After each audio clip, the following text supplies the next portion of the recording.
ਸ਼ੇਰੇ Punjab AM 600 ਤੁਸੀਂ ਇਸ ਵੇਲੇ ਸੁਣ ਰਹੇ ਹੋ। ਤੁਹਾਡਾ ਸਾਰਿਆਂ ਦਾ ਬਹੁਤ ਬਹੁਤ ਸਵਾਗਤ ਹੈ। ਇਹ ਹੈ ਦ ਨਵਜੋਤ ਢਿੱਲੋਂ ਸ਼ੋ। ਅੱਜ ਹੈ ਬੁੱਧਵਾਰ ਤੇ ਬੁੱਧਵਾਰ ਦਾ ਦਿਨ ਖਾਸ ਕਰਕੇ ਅਸੀਂ ਰਾਖਵਾਂ ਰੱਖਿਆ ਹੁੰਦਾ ਹੈ ਆਪਣੀਆਂ ਬੀਬੀਆਂ ਲਈ, ਆਪਣੀਆਂ ਭੈਣਾਂ ਲਈ, ਆਪਣੀਆਂ ਬੇਟੀਆਂ ਲਈ। ਯਾਨੀ ਅੱਜ ਹੈ ਵੰਡਰਫੁਲ ਵੂਮਨਸ ਵੈਨਸਡੇ। ਅੱਜ ਕਿਹੜੀ ਵੰਡਰਫੁਲ ਵੂਮਨ ਇਸ ਪ੍ਰੋਗਰਾਮ ਦਾ ਹਿੱਸਾ ਬਣ ਜਾ ਰਹੀ ਹੈ, ਉਹਦੇ ਬਾਰੇ ਮੈਂ ਇੰਨਾ ਕੀ ਕਹਿ ਸਕਦੀ ਹਾਂ ਕਿ ਉਹ ਇੱਕ ਨੌਜਵਾਨ ਲੜਕੀ ਹੈ। ਜੋਸ਼ ਹੈ ਉਸ ਦੇ ਵਿੱਚ, ਉਸ ਦੇ ਇਰਾਦੇ ਬਹੁਤ ਨੇਕ ਨੇ, ਇਰਾਦੇ ਬਹੁਤ ਉੱਚੇ ਨੇ, ਦੂਰ ਤੱਕ ਜਾਏਗੀ, ਇਸ ਗੱਲ ਦਾ ਪੂਰਾ ਯਕੀਨ ਹੈ। ਮੇਰੀ ਉਸ ਦੇ ਨਾਲ ਮੁਲਾਕਾਤ ਪਿਛਲੇ ਦਿਨੀਂ ਕਿਸਾਨ ਅੰਦੋਲਨ ਦੇ ਦੌਰਾਨ ਉਹਦੀਆਂ ਐਕਟੀਵਿਟੀਜ਼ ਦੇਖਣ ਤੋਂ ਬਾਅਦ ਹੋਈ ਹੈ। ਮੈਂ ਕੋਈ ਜ਼ਿਆਦਾ ਲੰਬੇ ਸਮੇਂ ਤੋਂ ਉਹਨਾਂ ਨੂੰ ਨਹੀਂ ਜਾਣਦੀ, ਸਿਰਫ ਪਿਛਲੇ ਦਿਨੀਂ ਖਾਸ ਕਰਕੇ ਜਦੋਂ ਉਹਨਾਂ ਦੀਆਂ ਐਕਟੀਵਿਟੀਜ਼ ਕੁਝ ਮੈਂ ਸੋਸ਼ਲ ਮੀਡੀਆ 'ਤੇ ਦੇਖੀਆਂ ਅਤੇ ਜਦੋਂ ਟਰਾਲੀ ਟਾਈਮਸ ਅਖਬਾਰ ਸ਼ੁਰੂ ਕੀਤਾ ਗਿਆ ਉਸ ਕਿਸਾਨ ਸੰਘਰਸ਼ ਦੇ ਦੌਰਾਨ, ਇਹ ਮੈਨੂੰ ਪਤਾ ਲੱਗਾ ਕਿ ਉਹਦੀ ਜਿਹੜੀ ਐਡੀਟੋਰੀਅਲ ਟੀਮ ਹੈ ਉਹਦੇ ਵਿੱਚ ਇਹ ਜਿਹੜੀ ਇੱਕ ਲੜਕੀ ਹੈ ਬਹੁਤ ਵਧੀਆ ਕੰਮ ਕਰ ਰਹੀ ਹੈ। ਅਤੇ ਮਜ਼ੇਦਾਰ ਗੱਲ ਇਹ ਹੈ ਕਿ ਉਹਦੀ ਕੋਈ ਜਰਨਲਿਸਟਿਕ ਬੈਕਗਰਾਊਂਡ ਨਹੀਂ ਹੈ। ਉਹ ਇੱਕ ਡਾਕਟਰ ਹੈ, ਡੈਂਟਿਸਟਰੀ ਦੀ ਉਸਨੇ ਪੜ੍ਹਾਈ ਕੀਤੀ ਹੈ। ਪਰ ਉਹ ਕਿਵੇਂ ਇਸ ਸੰਘਰਸ਼ ਦੇ ਵਿੱਚ ਸ਼ਾਮਿਲ ਹੋਈ ਅਤੇ ਕਿਵੇਂ ਟਰਾਲੀ ਟਾਈਮਸ ਜਿਹੜਾ ਉਹ ਸ਼ੁਰੂ ਕੀਤਾ ਗਿਆ, ਇਹਦੇ ਬਾਰੇ ਉਸ ਦੇ ਨਾਲ ਬਹੁਤ ਸਾਰੀਆਂ ਗੱਲਾਂ ਹੋਈਆਂ, ਜਿਹਦੇ ਦੌਰਾਨ ਮੈਨੂੰ ਇਹ ਗੱਲ ਮਹਿਸੂਸ ਹੋਈ ਕਿ ਨਵਕਿਰਨ ਨੱਥ ਉਸ ਦੇ ਨਾਲ ਉਹਦੇ ਬਾਰੇ ਲੰਬੀ ਚੌੜੀ ਗੱਲਬਾਤ ਕੀਤੀ ਜਾਣੀ ਚਾਹੀਦੀ ਹੈ। ਕਿਉਂਕਿ ਇਸ ਪ੍ਰੋਗਰਾਮ ਦਾ ਮਕਸਦ ਇਹੀ ਹੈ ਕਿ ਬਹੁਤ ਸਾਰੀਆਂ ਉਹ ਕੁੜੀਆਂ ਜਿਹੜੀਆਂ ਕਈ ਵਾਰੀ ਮਾਯੂਸ ਹੋ ਜਾਂਦੀਆਂ ਨੇ, ਜਿਹੜੀਆਂ ਇਹ ਮਹਿਸੂਸ ਕਰਦੀਆਂ ਨੇ ਕਿ ਜ਼ਿੰਦਗੀ ਦੇ ਵਿੱਚ ਬਹੁਤ ਕੁਝ ਕਰਨਾ ਚਾਹੁੰਦੀਆਂ ਸਨ ਪਰ ਬਹੁਤ ਸਾਰੇ ਅੜਿੱਕੇ ਆ ਗਏ, ਉਹਨਾਂ ਦੇ ਹੌਸਲੇ ਢਹਿ ਗਏ। ਇਸ ਤੋਂ ਇਲਾਵਾ ਬਹੁਤ ਸਾਰੀਆਂ ਉਹ ਔਰਤਾਂ ਜਿਹੜੀਆਂ ਆਪਣੀਆਂ ਬੇਟੀਆਂ ਨੂੰ ਕੁਝ ਬਣਾਉਣਾ ਚਾਹੁੰਦੀਆਂ ਨੇ ਕਿਉਂਕਿ ਉਹ ਆਪ ਉਹ ਨਹੀਂ ਕਰ ਸਕੀਆਂ ਜੋ ਉਹ ਕਰਨਾ ਚਾਹੁੰਦੀਆਂ ਸਨ। ਵੰਡਰਫੁਲ ਵੂਮਨਸ ਵੈਨਸਡੇਜ਼ ਦੇ ਵਿੱਚ ਇਹੋ ਜਿਹੀਆਂ ਵਿਮਨ ਨੂੰ ਲਿਆਉਣ ਦਾ ਪਰਪਜ਼ ਇਹੀ ਹੈ। ਅਤੇ ਅੱਜ ਮੈਨੂੰ ਖੁਸ਼ੀ ਮਹਿਸੂਸ ਹੋ ਰਹੀ ਹੈ। ਆਪਣੇ ਨਾਲ ਇਸ ਵੇਲੇ ਮੈਂ ਸ਼ਾਮਿਲ ਕਰਨ ਜਾ ਰਹੀ ਹਾਂ ਨਵਕਿਰਨ ਨੱਥ ਹੁਣਾਂ ਨੂੰ। ਨਵਕਿਰਨ ਜੀ, ਆਇਆਂ ਨੂੰ ਬਹੁਤ ਬਹੁਤ ਸਵਾਗਤ ਹੈ ਤੁਹਾਡਾ। ਮੇਰੀ ਆਵਾਜ਼ ਪਹੁੰਚ ਰਹੀ ਤੁਹਾਡੇ ਤੱਕ? ਹਾਂਜੀ, ਆ ਰਹੀ ਹੈ ਜੀ। ਬਹੁਤ ਬਹੁਤ ਧੰਨਵਾਦ ਤੁਹਾਡਾ ਜੀ। ਸਭ ਤੋਂ ਪਹਿਲਾਂ ਮੈਂ ਤੁਹਾਡੇ ਬਾਰੇ ਤੁਹਾਡੇ ਕੋਲੋਂ ਹੀ ਜਾਣਨਾ ਚਾਹੁੰਦੀ ਹਾਂ, ਉਹ ਲੋਕ ਜਿਹੜੇ ਤੁਹਾਨੂੰ ਪਹਿਲੀ ਵਾਰੀ ਸੁਣ ਰਹੇ ਨੇ ਉਹਨਾਂ ਨੂੰ ਆਪਣੇ ਬਾਰੇ ਤੁਸੀਂ ਕੀ ਦੱਸਣਾ ਚਾਹੋਗੇ ਕਿ ਨਵਕਿਰਨ ਨੱਥ ਕੌਣ ਹੈ? ਜੀ, ਮੈਂ ਪੇਸ਼ੇ ਦੇ ਤੌਰ ਤੇ ਇੱਕ ਡੈਂਟਿਸਟ ਹਾਂ। I completed my dentistry in 2014 from Punjab University, Chandigarh. Then recently I completed my master's in film studies from Ambedkar University last year just.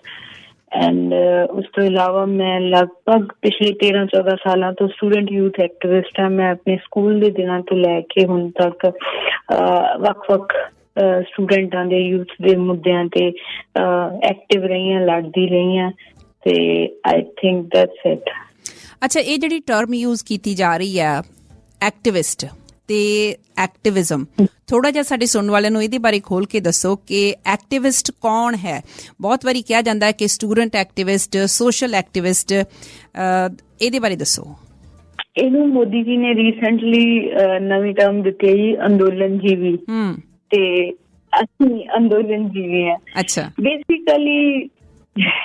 Basically ਇਹ ਆ ਕਿ ਜਦੋਂ ਵੀ ਅਸੀਂ ਸਮਝਦੇ ਹਾਂ ਕਿ ਪੋਲੀਟੀਕਲੀ ਸਾਡੇ ਸਾਹਮਣੇ ਚੀਜ਼ਾਂ ਕੁਛ ਗਲਤ ਹੋ ਰਹੀਆਂ ਨੇ, ਬਿਕਾਜ਼ ਬਹੁਤ ਸਾਡੀ ਜਨਰੇਸ਼ਨ ਨੂੰ ਖਾਸ ਕਰਕੇ ਪਹਿਲੇ ਦਿਨੋਂ ਇਹ ਸਮਝਾਇਆ ਗਿਆ ਕਿ ਉਹ ਸੋਸ਼ਲ ਮੀਡੀਆ ਹੋਵੇ, ਉਹ ਮਤਲਬ ਪੋਪੂਲਰ ਕਲਚਰ ਹੋਵੇ ਜਾਂ ਕਹਿ ਲਓ ਆਮ ਸੁਸਾਇਟੀ ਦੇ ਵਿੱਚ ਗੱਲਬਾਤ ਹੋਵੇ, ਉਹਦੇ ਥਰੂ ਸਾਨੂੰ ਇਹ ਹਮੇਸ਼ਾ ਦੱਸਣ ਦੀ ਕੋਸ਼ਿਸ਼ ਕੀਤੀ ਗਈ ਕਿ ਰਾਜਨੀਤੀ ਬਹੁਤ ਗੰਦੀ ਚੀਜ਼ ਹੈ, ਪੋਲੀਟਿਕਸ ਬਹੁਤ ਗੰਦੀ ਚੀਜ਼ ਹੈ, ਜਿਸਨੂੰ ਇਹਦੇ ਤੋਂ ਦੂਰ ਰਹਿਣਾ ਚਾਹੀਦਾ ਹੈ।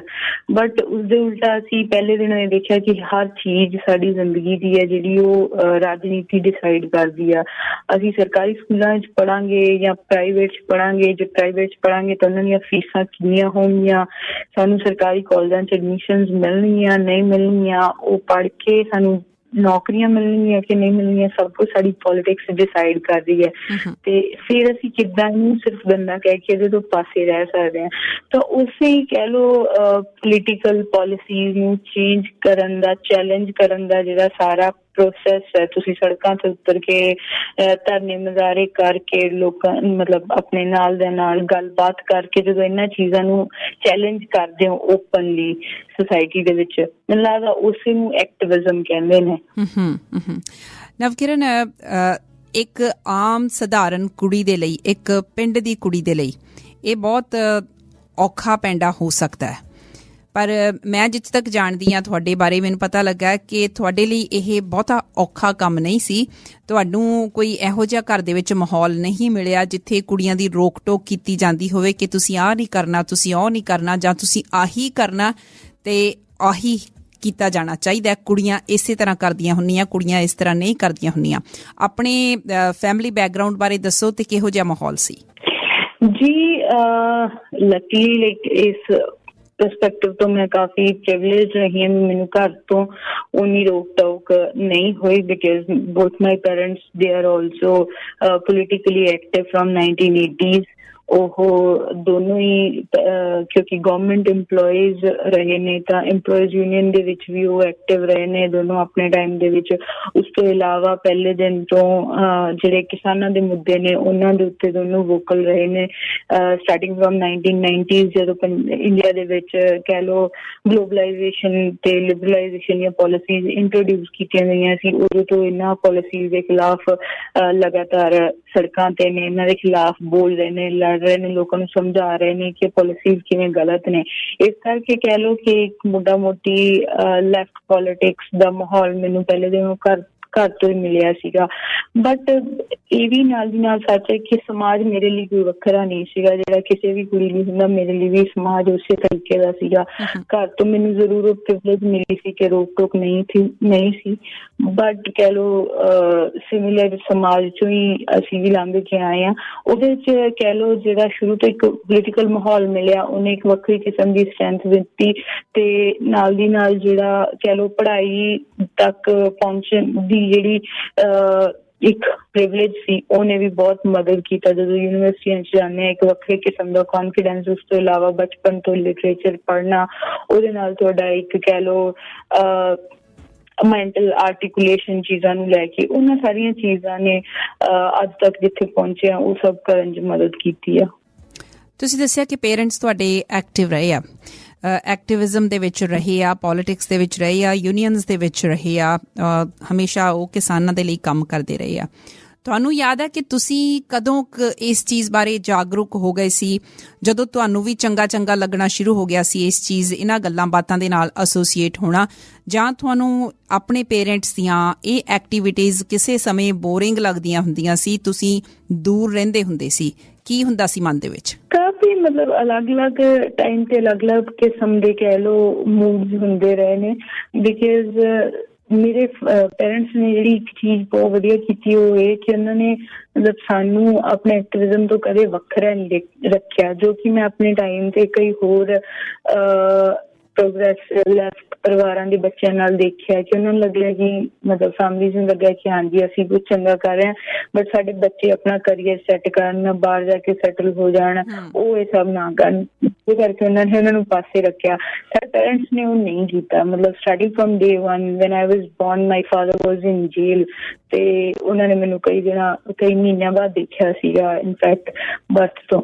ਤੇ ਉਸ ਤੋਂ ਉਸ ਤੋਂ ਇਲਾਵਾ ਮਤਲਬ ਪਹਿਲੇ ਦਿਨੋਂ ਮੇਰੀ ਮਦਰ ਸਾਨੂੰ ਦੋਹਾਂ ਨੂੰ ਮਤਲਬ ਲੈ ਕੇ ਪ੍ਰੋਟੈਸਟਾਂ ਦੇ ਵਿੱਚ ਰਹੀ ਹੈ, ਜਿਹਦੇ ਕਰਕੇ ਮਾਹੌਲ ਪਹਿਲੇ ਦਿਨੋਂ ਸੀਗਾ ਤੇ ਸਭ ਚੰਗਾ ਹੀ ਲੱਗਦਾ ਸੀਗਾ ਜਦੋਂ ਉਦੋਂ ਤਾਂ।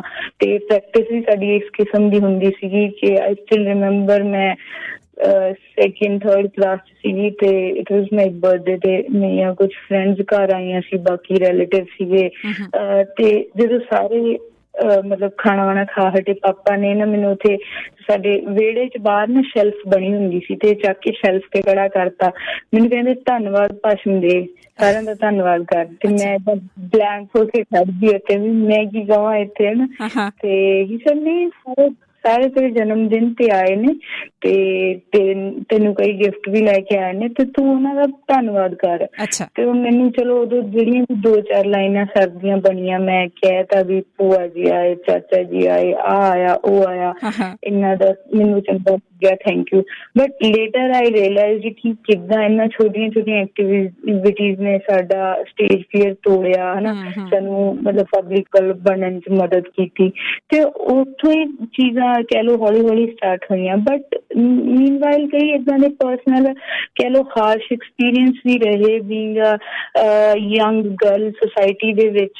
ਜਿਸ ਤਰੀਕੇ ਦਾ ਕਹਿ ਲਓ ਮੈਂ ਬਚਪਨ ਦੇ ਵਿੱਚ ਚਾਈਲਡ ਮਤਲਬ ਸੈਕਸ਼ੂਅਲ ਅਬਿਊਜ਼ ਝੱਲਿਆ, ਉਹਦੇ ਤੇ ਕਈ ਵਾਰੀ ਦਿਮਾਗ 'ਚ ਇਹ ਵੀ ਆਇਆ ਕਿ ਨਹੀਂ, ਕਿਉਂਕਿ ਮੇਰੇ ਪੇਰੈਂਟਸ ਕਹਿ ਲਓ ਪੋਲੀਟੀਕਲ ਐਕਟੀਵਿਟੀਜ਼ 'ਚ ਇੰਨਾ ਅੰਗੇਜ ਰਹਿੰਦੇ ਨੇ, ਉਹਨਾਂ ਕੋਲ ਮੇਰੇ ਲਈ ਟਾਈਮ ਨਹੀਂ ਹੈ। That's why this all shit is happening with me.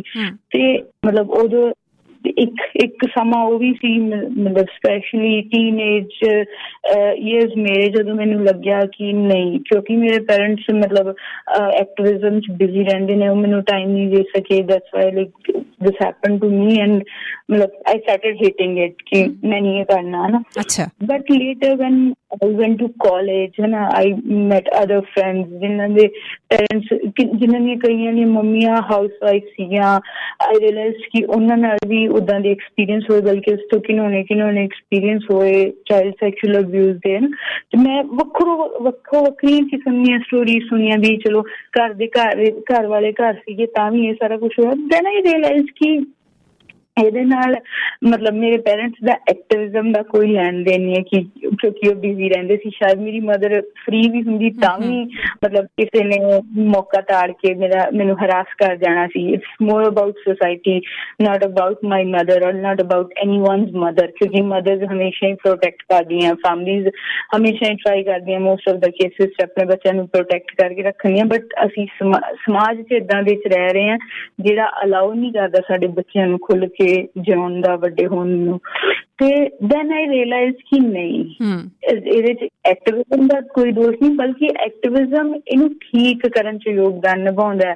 ਉਹ ਤੁਹਾਨੂੰ ਸਿਖਾਉਂਦਾ ਕਿ ਕਿੱਦਾਂ ਤੁਸੀਂ ਸੈਕਸ਼ੂਅਲ ਅਬਿਊਜ਼ ਦੇ ਜਾਂ ਇੱਦਾਂ ਸਾਰਿਆਂ ਦੇ ਹਰਾਸਮੈਂਟ ਦੇ ਅਗੇਂਸਟ ਬੋਲਣਾ ਹੈ, ਵੋਕਲ ਹੋਣਾ, ਲੜਨਾ ਇਹਨਾਂ ਦੇ ਖਿਲਾਫ। ਤੇ ਫਿਰ ਮੈਂ ਰੀਅਲਾਈਜ਼ ਕੀਤਾ ਕਿ ਨਹੀਂ, this is something I want to do. ਤੇ ਮੈਂ ਮਤਲਬ ਸਕੂਲ ਦੇ ਲਾਸਟ ਦਿਨਾਂ 'ਚ ਹੀ ਮੈਨੂੰ ਲੱਗਿਆ ਸੀਗਾ, van I was in high school, ਤੇ ਉਦੋਂ ਹੀ ਮੈਂ ਕਾਫੀ ਐਕਟਿਵ ਹੋ ਗਈ ਸੀ। I remember ਇੱਥੇ ਮਾਨਸਾ ਦੇ ਵਿੱਚ ਬੰਤ ਝੱਬਰ ਦਾ ਇੰਸੀਡੈਂਟ ਹੋਇਆ ਸੀ। ਬੇਸਿਕਲੀ ਉਹ ਕਾਸਟ ਬੇਸਡ ਐਟਰੋਸਿਟੀ ਦੀ ਬਹੁਤ ਹੀ ਘਿਨੌਣੀ ਹਰਕਤ ਸੀਗੀ, 2005 'ਚ ਹੋਈ ਸੀਗੀ। ਉਦੋਂ ਮੈਂ ਕਾਫੀ ਐਕਟਿਵ ਹੋਈ ਸੀ ਸਕੂਲ ਦੇ ਵਿੱਚ ਉਸ ਮੁੱਦੇ ਨੂੰ ਲੈ ਕੇ ਕਿ ਕਲਾਸ 'ਚ ਜਾਣਾ, ਕਾਸਟ ਬੇਸਡ ਐਟਰੋਸਿਟੀਜ਼ ਕੀ ਨੇ, ਹਿੰਸਾ ਕੀ ਹੈ, ਉਸ ਬੱਚਿਆਂ ਨੂੰ ਦੱਸਣਾ ਸਕੂਲ ਦਿਆਂ ਨੂੰ, ਤੇ ਉਹਨਾਂ ਤੋਂ ਫੰਡ ਇਕੱਠਾ ਕਰਨਾ ਬੰਤ ਸਿੰਘ ਦੇ ਇਲਾਜ ਲਈ। ਉਹ ਮੈਂ ਉਦੋਂ ਕੀਤਾ ਸੀਗਾ। ਬਿਲਕੁਲ, ਇਹ ਜਿਹੜੀ ਤੁਸੀਂ ਇੱਕ ਵੱਖਰੀ ਗੱਲ ਕੀਤੀ ਹੈ, ਜਿਹੜੀ ਹੁਣੇ ਤੁਸੀਂ ਜ਼ਿਕਰ ਕੀਤਾ ਚਾਈਲਡ ਸੈਕਸ਼ੂਅਲ ਅਬਿਊਜ਼ ਦਾ, ਮੈਂ ਕੋਈ ਉਹਦੇ ਡੈਪਥ ਵਿੱਚ ਨਹੀਂ ਜਾਣਾ ਚਾਹੁੰਦੀ। ਮੈਂ ਇਸ ਗੱਲ ਨੂੰ ਜ਼ਰੂਰ ਉਧੇੜਨਾ ਚਾਹੂੰਗੀ ਕਿਉਂਕਿ ਬਹੁਤ ਸਾਰੀਆਂ ਮਾਵਾਂ ਸੁਣ ਰਹੀਆਂ ਨੇ, ਬਹੁਤ ਸਾਰੀਆਂ ਬੱਚੀਆਂ ਸੁਣ ਰਹੀਆਂ ਹੋ ਸਕਦੀਆਂ, ਨੌਜਵਾਨ ਕੁੜੀਆਂ ਸੁਣ ਰਹੀਆਂ ਹੋ ਸਕਦੀਆਂ। ਜਦੋਂ ਵੀ ਮੌਕਾ ਮਿਲਦਾ ਬਹੁਤੀਆਂ ਕੁੜੀਆਂ ਔਰਤਾਂ ਦੇ ਨਾਲ ਗੱਲਬਾਤ ਕਰਨ ਦਾ, ਉਹ ਇਹ ਗੱਲ ਜ਼ਰੂਰ ਐਡਮਿਟ ਕਰਦੀਆਂ ਨੇ ਕਿਤੇ ਨਾ ਕਿਤੇ ਕਿ ਉਹ ਜ਼ਰੂਰ ਚਾਈਲਡ ਦੇ ਤੌਰ ਤੇ ਸੈਕਸ਼ੂਅਲ ਅਬਿਊਜ਼ ਦਾ ਉਹ ਸ਼ਿਕਾਰ ਹੋਈਆਂ ਨੇ ਜਾਂ ਉਹਨਾਂ ਨੂੰ ਸ਼ਿਕਾਰ ਬਣਾਉਣ ਦੀ ਕੋਸ਼ਿਸ਼ ਕੀਤੀ ਗਈ ਆ। ਮੈਂ ਨਹੀਂ ਪੁੱਛਾਂਗੀ ਤੁਹਾਨੂੰ ਡਿਟੇਲ ਦੇ ਵਿੱਚ ਕਿ ਤੁਹਾਡੀ ਕਿੰਨੀ ਕੁ ਉਮਰ ਸੀ, ਪਰ ਇੰਨਾ ਮੈਂ ਜ਼ਰੂਰ ਜਾਣਨਾ ਚਾਹੁੰਦੀ ਹਾਂ ਕਿ ਇੰਨੇ ਅਵੇਅਰ ਤੁਹਾਡੇ ਮਾਪੇ ਸੀ ਕਿ ਤੁਸੀਂ ਉਹਨਾਂ ਦੇ ਨਾਲ ਇਹ ਗੱਲ ਸ਼ੇਅਰ ਕਰ ਸਕੇ। ਜੇ ਸ਼ੇਅਰ ਕਰ ਸਕੇ ਤਾਂ ਉਹ ਤੁਹਾਨੂੰ ਅੱਗੋਂ ਉਹਨਾਂ ਨੇ ਜਿਹੜੀ ਸਪੋਰਟ ਦਿੱਤੀ ਉਹ ਕਿਸ ਕਿਸਮ ਦੀ ਸਪੋਰਟ ਸੀ, ਕੀ ਉਹਨਾਂ ਦਾ ਰਿਐਕਸ਼ਨ ਸੀ? ਕਿ ਕੋਈ most of the times reaction ਮਾਪਿਆਂ ਦਾ ਸੋਚ ਕੇ ਹੀ ਕੁੜੀਆਂ ਦੱਬ ਜਾਂਦੀਆਂ ਨੇ। ਮੈਂ ਇਹਦੇ ਬਾਰੇ ਥੋੜਾ ਚਾਹੁੰਦੀ ਕਿ ਤੁਸੀਂ ਐਲੈਬੋਰੇਟ ਕਰ ਸਕੋ ਤਾਂ। ਜੀ ਬਿਲਕੁਲ, ਮਤਲਬ ਉਹਦੇ 'ਚ honestly speaking it wasn't like one single case, it happened on like multiple occasions and ਉਹਦੇ 'ਚ ਵੱਖੋ ਵੱਖਰੀ ਉਮਰ ਮੇਰੀ ਸੀ, starting from like 6-7 years ਤੋਂ ਅੱਜ ਤੱਕ ਚੀਜ਼ਾਂ ਇਹ ਫੇਸ ਕਰਦੇ ਆ ਨਾ। ਇਹ ਸਿਰਫ ਮੈਂ ਦੇਖਿਆ ਵੀ ਉਹਦੇ 'ਚ ਤੁਹਾਡੀ ਏਜ ਕਿੰਨੀ ਆ, ਉਹਦੇ 'ਚ ਤੁਹਾਡਾ ਜੈਂਡਰ ਕੀ ਹੈ, ਉਹ ਸਾਰੀਆਂ ਚੀਜ਼ਾਂ ਮੈਟਰ ਨਹੀਂ ਕਰਦੀਆਂ। ਬੇਸਿਕਲੀ ਇੱਦਾਂ ਦੀ ਜਿਹੜੀ ਮਾਨਸਿਕਤਾ ਦੇ ਲੋਕ ਹੈ ਜਿਹੜੇ ਸੱਚੀ ਮਤਲਬ ਹਰਾਸ ਕਰਨ 'ਚ ਜਿਹਨਾਂ ਨੂੰ ਇੱਕ ਮੈਂਟਲ ਪਲੈਜ਼ਰ ਮਿਲਦਾ, ਉਹਨਾਂ ਦੀ ਮਾਨਸਿਕਤਾ ਹੀ ਵੱਖਰੀ। ਉਹਨਾਂ ਲਈ ਤੁਹਾਡੀ ਉਮਰ ਕਿੰਨੀ ਹੈ, ਤੁਸੀਂ ਬਹੁਤ ਨਿਆਣੇ ਹੋ, ਤੁਸੀਂ ਇੱਕ ਯੰਗ ਲੇਡੀ ਹੋ, ਉਹ ਸਭ ਮੈਟਰ ਨਹੀਂ ਕਰਦੀਆਂ ਗੱਲਾਂ ਹੁੰਦੀਆਂ ਹੈ ਨਾ। ਤੇ ਇਸ ਕਰਕੇ ਮਤਲਬ ਆਈ ਸਟਿਲ ਰਿਮੈਂਬਰ ਕੁਛ ਓਕੇਜ਼ਨ ਏਦਾਂ ਦੇ ਸੀਗੇ ਜਿਹੜੇ ਜਦੋਂ ਹੋਏ ਉਹ, and I immediately talk to my family and ਉਹਨਾਂ ਨੇ ਬਹੁਤ ਮਤਲਬ ਮੈਨੂੰ ਸਪੋਰਟ ਕੀਤਾ। ਐਂਡ ਤੇ ਮਤਲਬ ਉਹਨੇ ਮੈਨੂੰ ਲਗਾਤਾਰ ਹੌਸਲਾ ਵੀ ਦਿੱਤਾ ਹੈ ਨਾ ਕਿ ਤੁਸੀਂ ਲੁਕੋਇਆ ਨਹੀਂ, ਤੁਸੀਂ ਸ਼ੇਅਰ ਕੀਤੀ ਇਹ ਗੱਲ, ਲੁਕੋਈ ਨਹੀਂ ਗੱਲ। ਜਦੋਂ ਮੈਂ ਉਹਨਾਂ ਨਾਲ ਨਹੀਂ ਮੈਂ ਓਨੈਸਟਲੀ ਉਹੀ ਮੈਂ ਤੁਹਾਨੂੰ ਦੱਸ ਰਹੀ ਨਾ, it's not one single case ਜਿਹਦੇ ਬਾਰੇ ਮੈਂ ਤੁਹਾਨੂੰ ਏਦਾਂ ਦੱਸ ਸਕਦਾ ਵੀ ਮੈਂ ਲੁਕੋਇਆ ਜਾਂ ਨਹੀਂ ਲੁਕੋਇਆ। Because I still remember one incident happened with me ਜਿਹੜਾ ਮੇਰੀ ਮੈਮਰੀ 'ਚ ਮੇਰੀ ਉਮਰ ਦਾ ਪਹਿਲਾ ਕਹਿ ਲਓ sexual harassment the case C. I was hardly 7 or 8 at that time. ਤੇ ਉਹ ਇਨਸੀਡੈਂਟ ਮੈਂ ਬਹੁਤ ਬਾਅਦ 'ਚ ਜਾ ਕੇ ਬੋਲ ਪਾਈ ਬਿਕਾਜ਼ ਉਦੋਂ ਮੈਨੂੰ ਕੋਈ ਸਮਝ ਨਹੀਂ ਸੀ 7-8 ਸਾਲ ਦੇ ਬੱਚੇ ਨੂੰ ਕਿ ਕੀ ਹੋਇਆ ਮੇਰੇ ਨਾਲ ਹੈ ਨਾ। ਲੇਟਰ ਆਈ ਰੀਅਲਾਈਜ਼ ਸਮਹਾਉ ਕਿ this happened with me, okay है ना। and ਉਹਦਾ ਮੇਰਾ ਮਤਲਬ ਟੀਨੇਜ ਈਅਰਸ ਦੇ ਦੌਰਾਨ ਕਾਫੀ ਮੇਰੇ ਦਿਮਾਗ 'ਚ ਉਹਦਾ ਟਰਾਮਾ ਰਿਹਾ। ਲਾਈਕ ਬਹੁਤ ਸਾਰੇ ਸਵਾਲ ਇਹ ਕਿਉਂ ਹੋਇਆ, ਕਿਵੇਂ ਹੋਇਆ। ਐਂਡ ਉਦੋਂ ਨਹੀਂ ਸੀ ਸਮਝ ਕਿ ਕਿਵੇਂ ਕਰਨਾ, ਕਿਵੇਂ ਗੱਲ ਨਹੀਂ ਕਰਨੀ। ਐਂਡ ਆਈ ਰਿਮੈਂਬਰ ਕਿ ਉਹ ਗੱਲ ਮੈਂ ਆਪਣੇ ਕਾਲਜ ਦੇ ਸੈਕਿੰਡ ਈਅਰ 'ਚ ਜਾ ਕੇ ਕਿਤੇ ਆਪਣੇ ਪੇਰੈਂਟਸ ਨੂੰ ਦੱਸੀ ਐਂਡ ਦੇ ਵਰ ਲਾਈਕ ਵੈਰੀ ਸਪੋਰਟਿਵ। ਤੇ ਮੇਰੀ ਮੰਮੀ ਦੀ ਪਹਿਲੀ ਗੱਲ ਹੀ ਅੱਗੋਂ ਇਹ ਸੀ, ਕਹਿੰਦੇ ਤੂੰ ਸਾਨੂੰ ਪਹਿਲਾਂ ਕਿਉਂ ਨਹੀਂ ਦੱਸਿਆ। ਕਹਿੰਦੇ ਮਤਲਬ ਮੈਨੂੰ ਇਹ ਦੁੱਖ ਇਹੀ ਆ ਵੀ ਤੂੰ ਇੰਨੇ ਸਾਲ ਦੇ ਲੁਕਾਉਣੀ ਪਈ ਹੈ ਨਾ। ਇਹਨਾਂ ਨੇ said ਕਿ ਸਿੰਪਲੀ ਇਹ ਨਹੀਂ ਸੀ ਕਿ ਮੈਂ ਲੁਕੋਇਆ ਤੁਹਾਡੇ ਤੋਂ ਜਾਂ ਮੈਨੂੰ ਕੋਈ ਲੁਕਾਉਣੀ ਪਈ।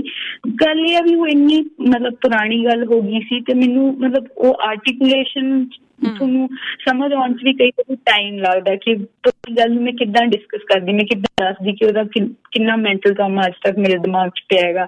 ਤਾਂ ਉਹੀ ਆ ਕਿ ਬਟ ਇਹ ਗੱਲ ਸੱਚ ਹੈ ਕਿ ਮੈਨੂੰ ਕਦੇ ਵੀ ਆਪਣੇ ਹਰਾਸਮੈਂਟ ਦਾ ਕੋਈ ਕੇਸ ਉਹਨਾਂ ਤੋਂ ਲੁਕਾਉਣਾ ਨਹੀਂ ਪਿਆ।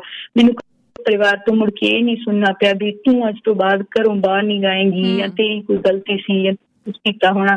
ਏਦਾਂ ਦਾ ਲਾਈਕ ਸਿੰਗਲ ਇੰਸੀਡੈਂਟ ਵੀ ਮੇਰੇ ਨਾਲ ਨਹੀਂ ਹੋਇਆ, ਬਲਕਿ ਹਰ ਵਾਰੀ ਉਹਨਾਂ ਨੇ ਮੈਨੂੰ ਇਹ ਕਿਹਾ ਵੀ ਤੂੰ ਉੱਥੇ ਨਾਲ ਦੀ ਧਰੀਆਂ ਕਿਉਂ ਨਹੀਂ ਆ ਉਹਦੇ ਹੈ ਨਾ। ਉਹ ਜਿਹੜੀ ਤੁਹਾਨੂੰ ਇੱਕ ਮੋਰਲ ਸਪੋਰਟ ਹੁੰਦੀ ਆ, ਉਹਨੇ ਸੱਚਮੁੱਚ ਮੈਨੂੰ ਇਹਦੇ ਕਾਬਿਲ ਬਣਾਇਆ ਕਿ ਹੁਣ ਮੈਨੂੰ ਕੋਈ ਐ ਅੱਖਾਂ ਚੱਕ ਕੇ ਦੇਖ ਵੀ ਜਾਵੇ, ਮਤਲਬ ਕਹਿ ਲਓ ਬੁਰੀ ਨਜ਼ਰ ਨਾਲ, ਮੈਂ ਉੱਥੇ ਹੀ ਬੰਦਾ ਧਰ ਲੈਂਦੀ ਹਾਂ ਵੀ ਆ ਜਾ ਖੜ ਜਾ ਤੈਨੂੰ ਮੈਂ ਦੱਸਦੀ ਹਾਂ।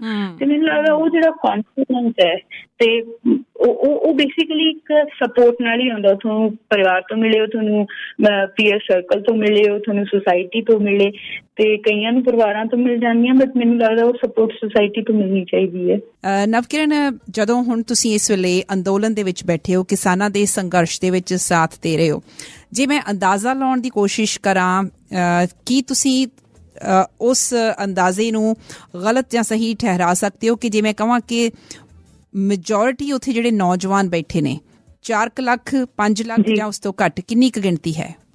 3-4 ਲੱਖ ਦੇ ਆਸ-ਪਾਸ ਗਿਣਤੀ ਹੈ ਜੀ ਨੌਜਵਾਨਾਂ ਦੀ। ਕੁੱਲ ਕਿੰਨੇ ਕੁ ਲੋਕ ਬੈਠੇ ਨੇ?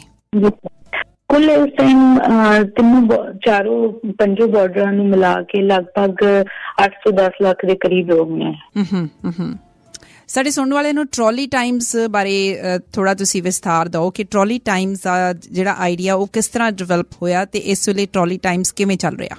ਜੀ, ਮੈਂ ਜਿਹੜੀ ਇੰਟਰੋਡਕਸ਼ਨ ਆਪਦੀ ਪਹਿਲਾਂ ਦਿੱਤੀ ਸੀ ਉਹਦੇ 'ਚ ਐਕਚੁਅਲੀ ਉਹਦੀ ਨਾ ਕਿ ਕਈ ਵਾਰੀ ਚੀਜ਼ਾਂ ਯਾਦ ਨਹੀਂ ਰਹਿੰਦੀਆਂ ਜਿਹੜੀਆਂ ਨਵੀਆਂ ਹੋਈਆਂ ਹੁੰਦੀਆਂ ਨੇ।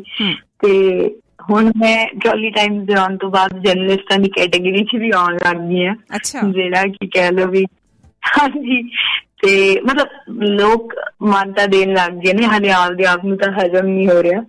ਬਟ ਉਹਦੇ 'ਚ ਇਹੀ ਹੈ ਜੀ, ਬੇਸਿਕਲੀ ਟਰਾਲੀ ਟਾਈਮਸ ਦਾ ਪੂਰਾ ਆਈਡੀਆ ਉਹ ਇਹ ਵੀ ਕਰ ਰਿਹਾ ਵੀ ਸਾਨੂੰ ਹਜ਼ਮ ਕਿਉਂ ਨਹੀਂ ਆ ਰਿਹਾ, ਕਿਉਂਕਿ ਅਸੀਂ ਕੋਈ ਟ੍ਰੇਨਡ ਜਰਨਲਿਸਟ ਨਹੀਂ ਆ ਸਾਡੇ ਚੋਂ ਕੋਈ ਵੀ।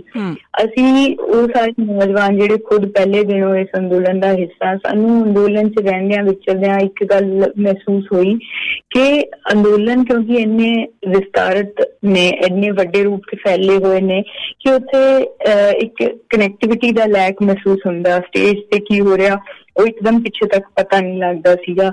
ਉਸ ਤੋਂ ਇਲਾਵਾ ਇੱਕ ਬਾਰਡਰ ਕੀ ਹੋ ਰਿਹਾ ਉਹ ਦੂਜੇ ਬਾਰਡਰ ਤੇ ਪਤਾ ਨਹੀਂ ਸੀ ਲੱਗਦਾ, ਤੇ ਸਾਨੂੰ ਲੱਗਿਆ ਕਿ ਇਸ ਲੈਕ ਨੂੰ ਭਰਨ ਦੀ ਲੋੜ ਹੈ।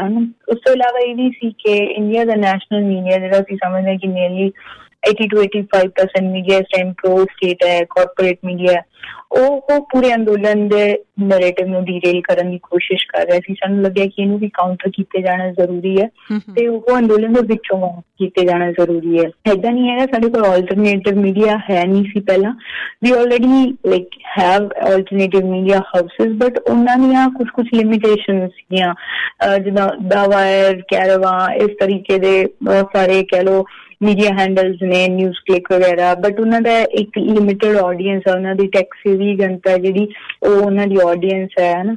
ਉਸ ਤੋਂ ਇਲਾਵਾ ਉਹਨਾਂ ਦੇ ਲੈਂਗੁਏਜ ਦੀਆਂ ਬੈਰੀਅਰਸ ਨੇ, like they mostly operate in either English or Hindi। ਤਾਂ ਸਾਨੂੰ ਲੱਗਿਆ ਕਿ ਕਿਉਂਕਿ ਇਹ ਅੰਦੋਲਨ ਇੱਕਦਮ ਰੂਰਲ ਇੰਡੀਆ 'ਚ ਸ਼ੁਰੂ ਹੋਇਆ, ਉੱਥੋਂ ਚੱਲਿਆ, ਇਸ ਕਰਕੇ ਅਸੀਂ ਇਹਨੂੰ ਲੋਕਲ ਲੋਕਾਂ ਦੀ ਭਾਸ਼ਾ 'ਚੋਂ, ਬੇਸ਼ੱਕ ਪੰਜਾਬ ਦੀ ਹੋਵੇ ਤੇ ਆਸੇ ਪਾਸੇ ਦੇ ਜਿਹੜੇ ਹੋਰ ਸਟੇਟਸ ਇਸ ਅੰਦੋਲਨ ਦਾ ਧੁਰਾ ਬਣੇ ਨੇ, ਹਰਿਆਣਾ, ਯੂਪੀ, ਉੱਤਰਾਖੰਡ, ਮੱਧ ਪ੍ਰਦੇਸ਼, ਰਾਜਸਥਾਨ, ਹਨਾ, ਉਹ ਸਾਰੀ ਕਹਿ ਲਓ ਸਾਡੀ ਹਿੰਦੀ ਬੈਲਟ ਹੈਗੀ ਆ। ਤਾਂ ਸਾਨੂੰ ਲੱਗਿਆ ਕਿ ਪੰਜਾਬੀ ਤੇ ਹਿੰਦੀ ਦੇ ਵਿੱਚ ਗੱਲ ਹੋਣੀ ਅੰਦੋਲਨ ਦੀ ਜ਼ਰੂਰੀ ਆ। ਤੇ ਸਾਡੀ ਜਿਹੜੀ ਇਹ ਕਿਸਾਨੀ ਦੀ ਜਿਹੜੀ ਸਾਰੀ ਆਡੀਅੰਸ ਸਾਡੀ ਹੈਗੀ ਆ, ਇਹ ਹਾਲੇ ਵੀ ਸਾਡੇ ਬਜ਼ੁਰਗ ਨੇ ਜਿਹਨਾਂ ਲਈ ਮੀਡੀਆ ਦਾ ਮਤਲਬ ਜਿਹੜਾ ਉਹ ਅਖਬਾਰ ਦੀ ਹਾਰਡ ਕਾਪੀ ਹੈ। ਇਹ ਸਾਰੇ ਆਈਡੀਆਜ਼ ਨੂੰ ਮਿਲਾ ਕੇ ਸਾਨੂੰ ਲੱਗਿਆ ਕਿ ਸਾਨੂੰ ਇੱਕ ਅਖਬਾਰ ਕੱਢਣਾ ਜ਼ਰੂਰੀ ਹੈ ਜਿਹੜਾ ਅੰਦੋਲਨ ਦਾ ਅਖਬਾਰ ਹੋਵੇ ਤੇ ਅੰਦੋਲਨ ਦੀ ਗੱਲ ਕਰੇ। ਇਸ ਕਰਕੇ ਜੀ ਅਸੀਂ ਟਰਾਲੀ ਟਾਈਮ ਸ਼ੁਰੂ ਕੀਤਾ, ਜੋ ਕਿ ਬਾਈਲਿੰਗੁਅਲ ਬਾਈ ਵੀਕਲੀ ਨਿਊਜ਼ ਲੈਟਰ ਹੈ।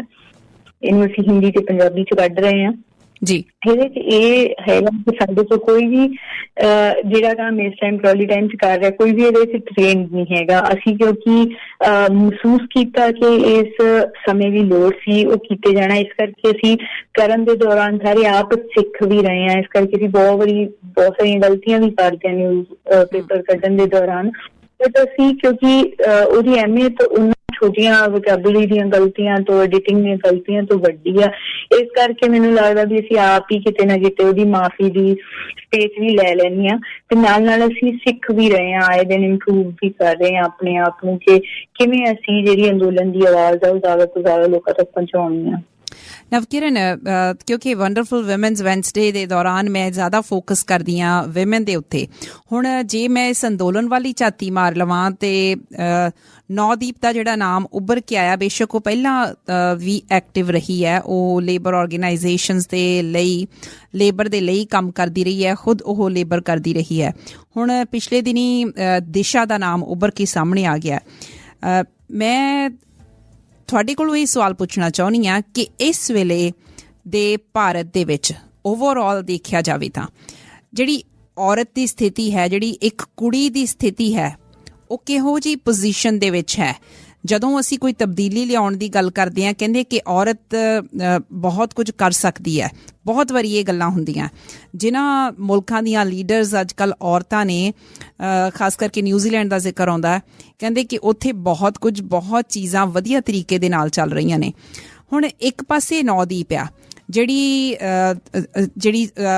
ਕਿਉਂਕਿ ਉਹਦੇ ਲਈ ਬਹੁਤ ਸਾਰੇ ਫੈਕਟਰਸ ਆ, ਉਹ ਇੱਕ ਦਲਿਤ ਕੁੜੀ ਹੈਗੀ ਆ। ਦੂਸਰੇ ਪਾਸੇ ਦਿਸ਼ਾ ਹੈਗੀ ਆ। ਤੀਜੇ ਪਾਸੇ ਮੈਂ ਤੁਹਾਡੀ ਗੱਲ ਕਰ ਰਹੀ ਹਾਂ, ਹੋਰ ਬਹੁਤ ਸਾਰੀਆਂ ਕੁੜੀਆਂ ਨੇ ਜਿਹੜੀਆਂ ਕੰਮ ਕਰ ਰਹੀਆਂ ਨੇ। ਇਹ ਬੜੀ ਇੱਕ ਅਜੀਬ ਤਰੀਕੇ ਦੀ ਕਨਫਿਊਜ਼ਨ ਜਿਹੀ ਲੱਗਦੀ ਹੈ।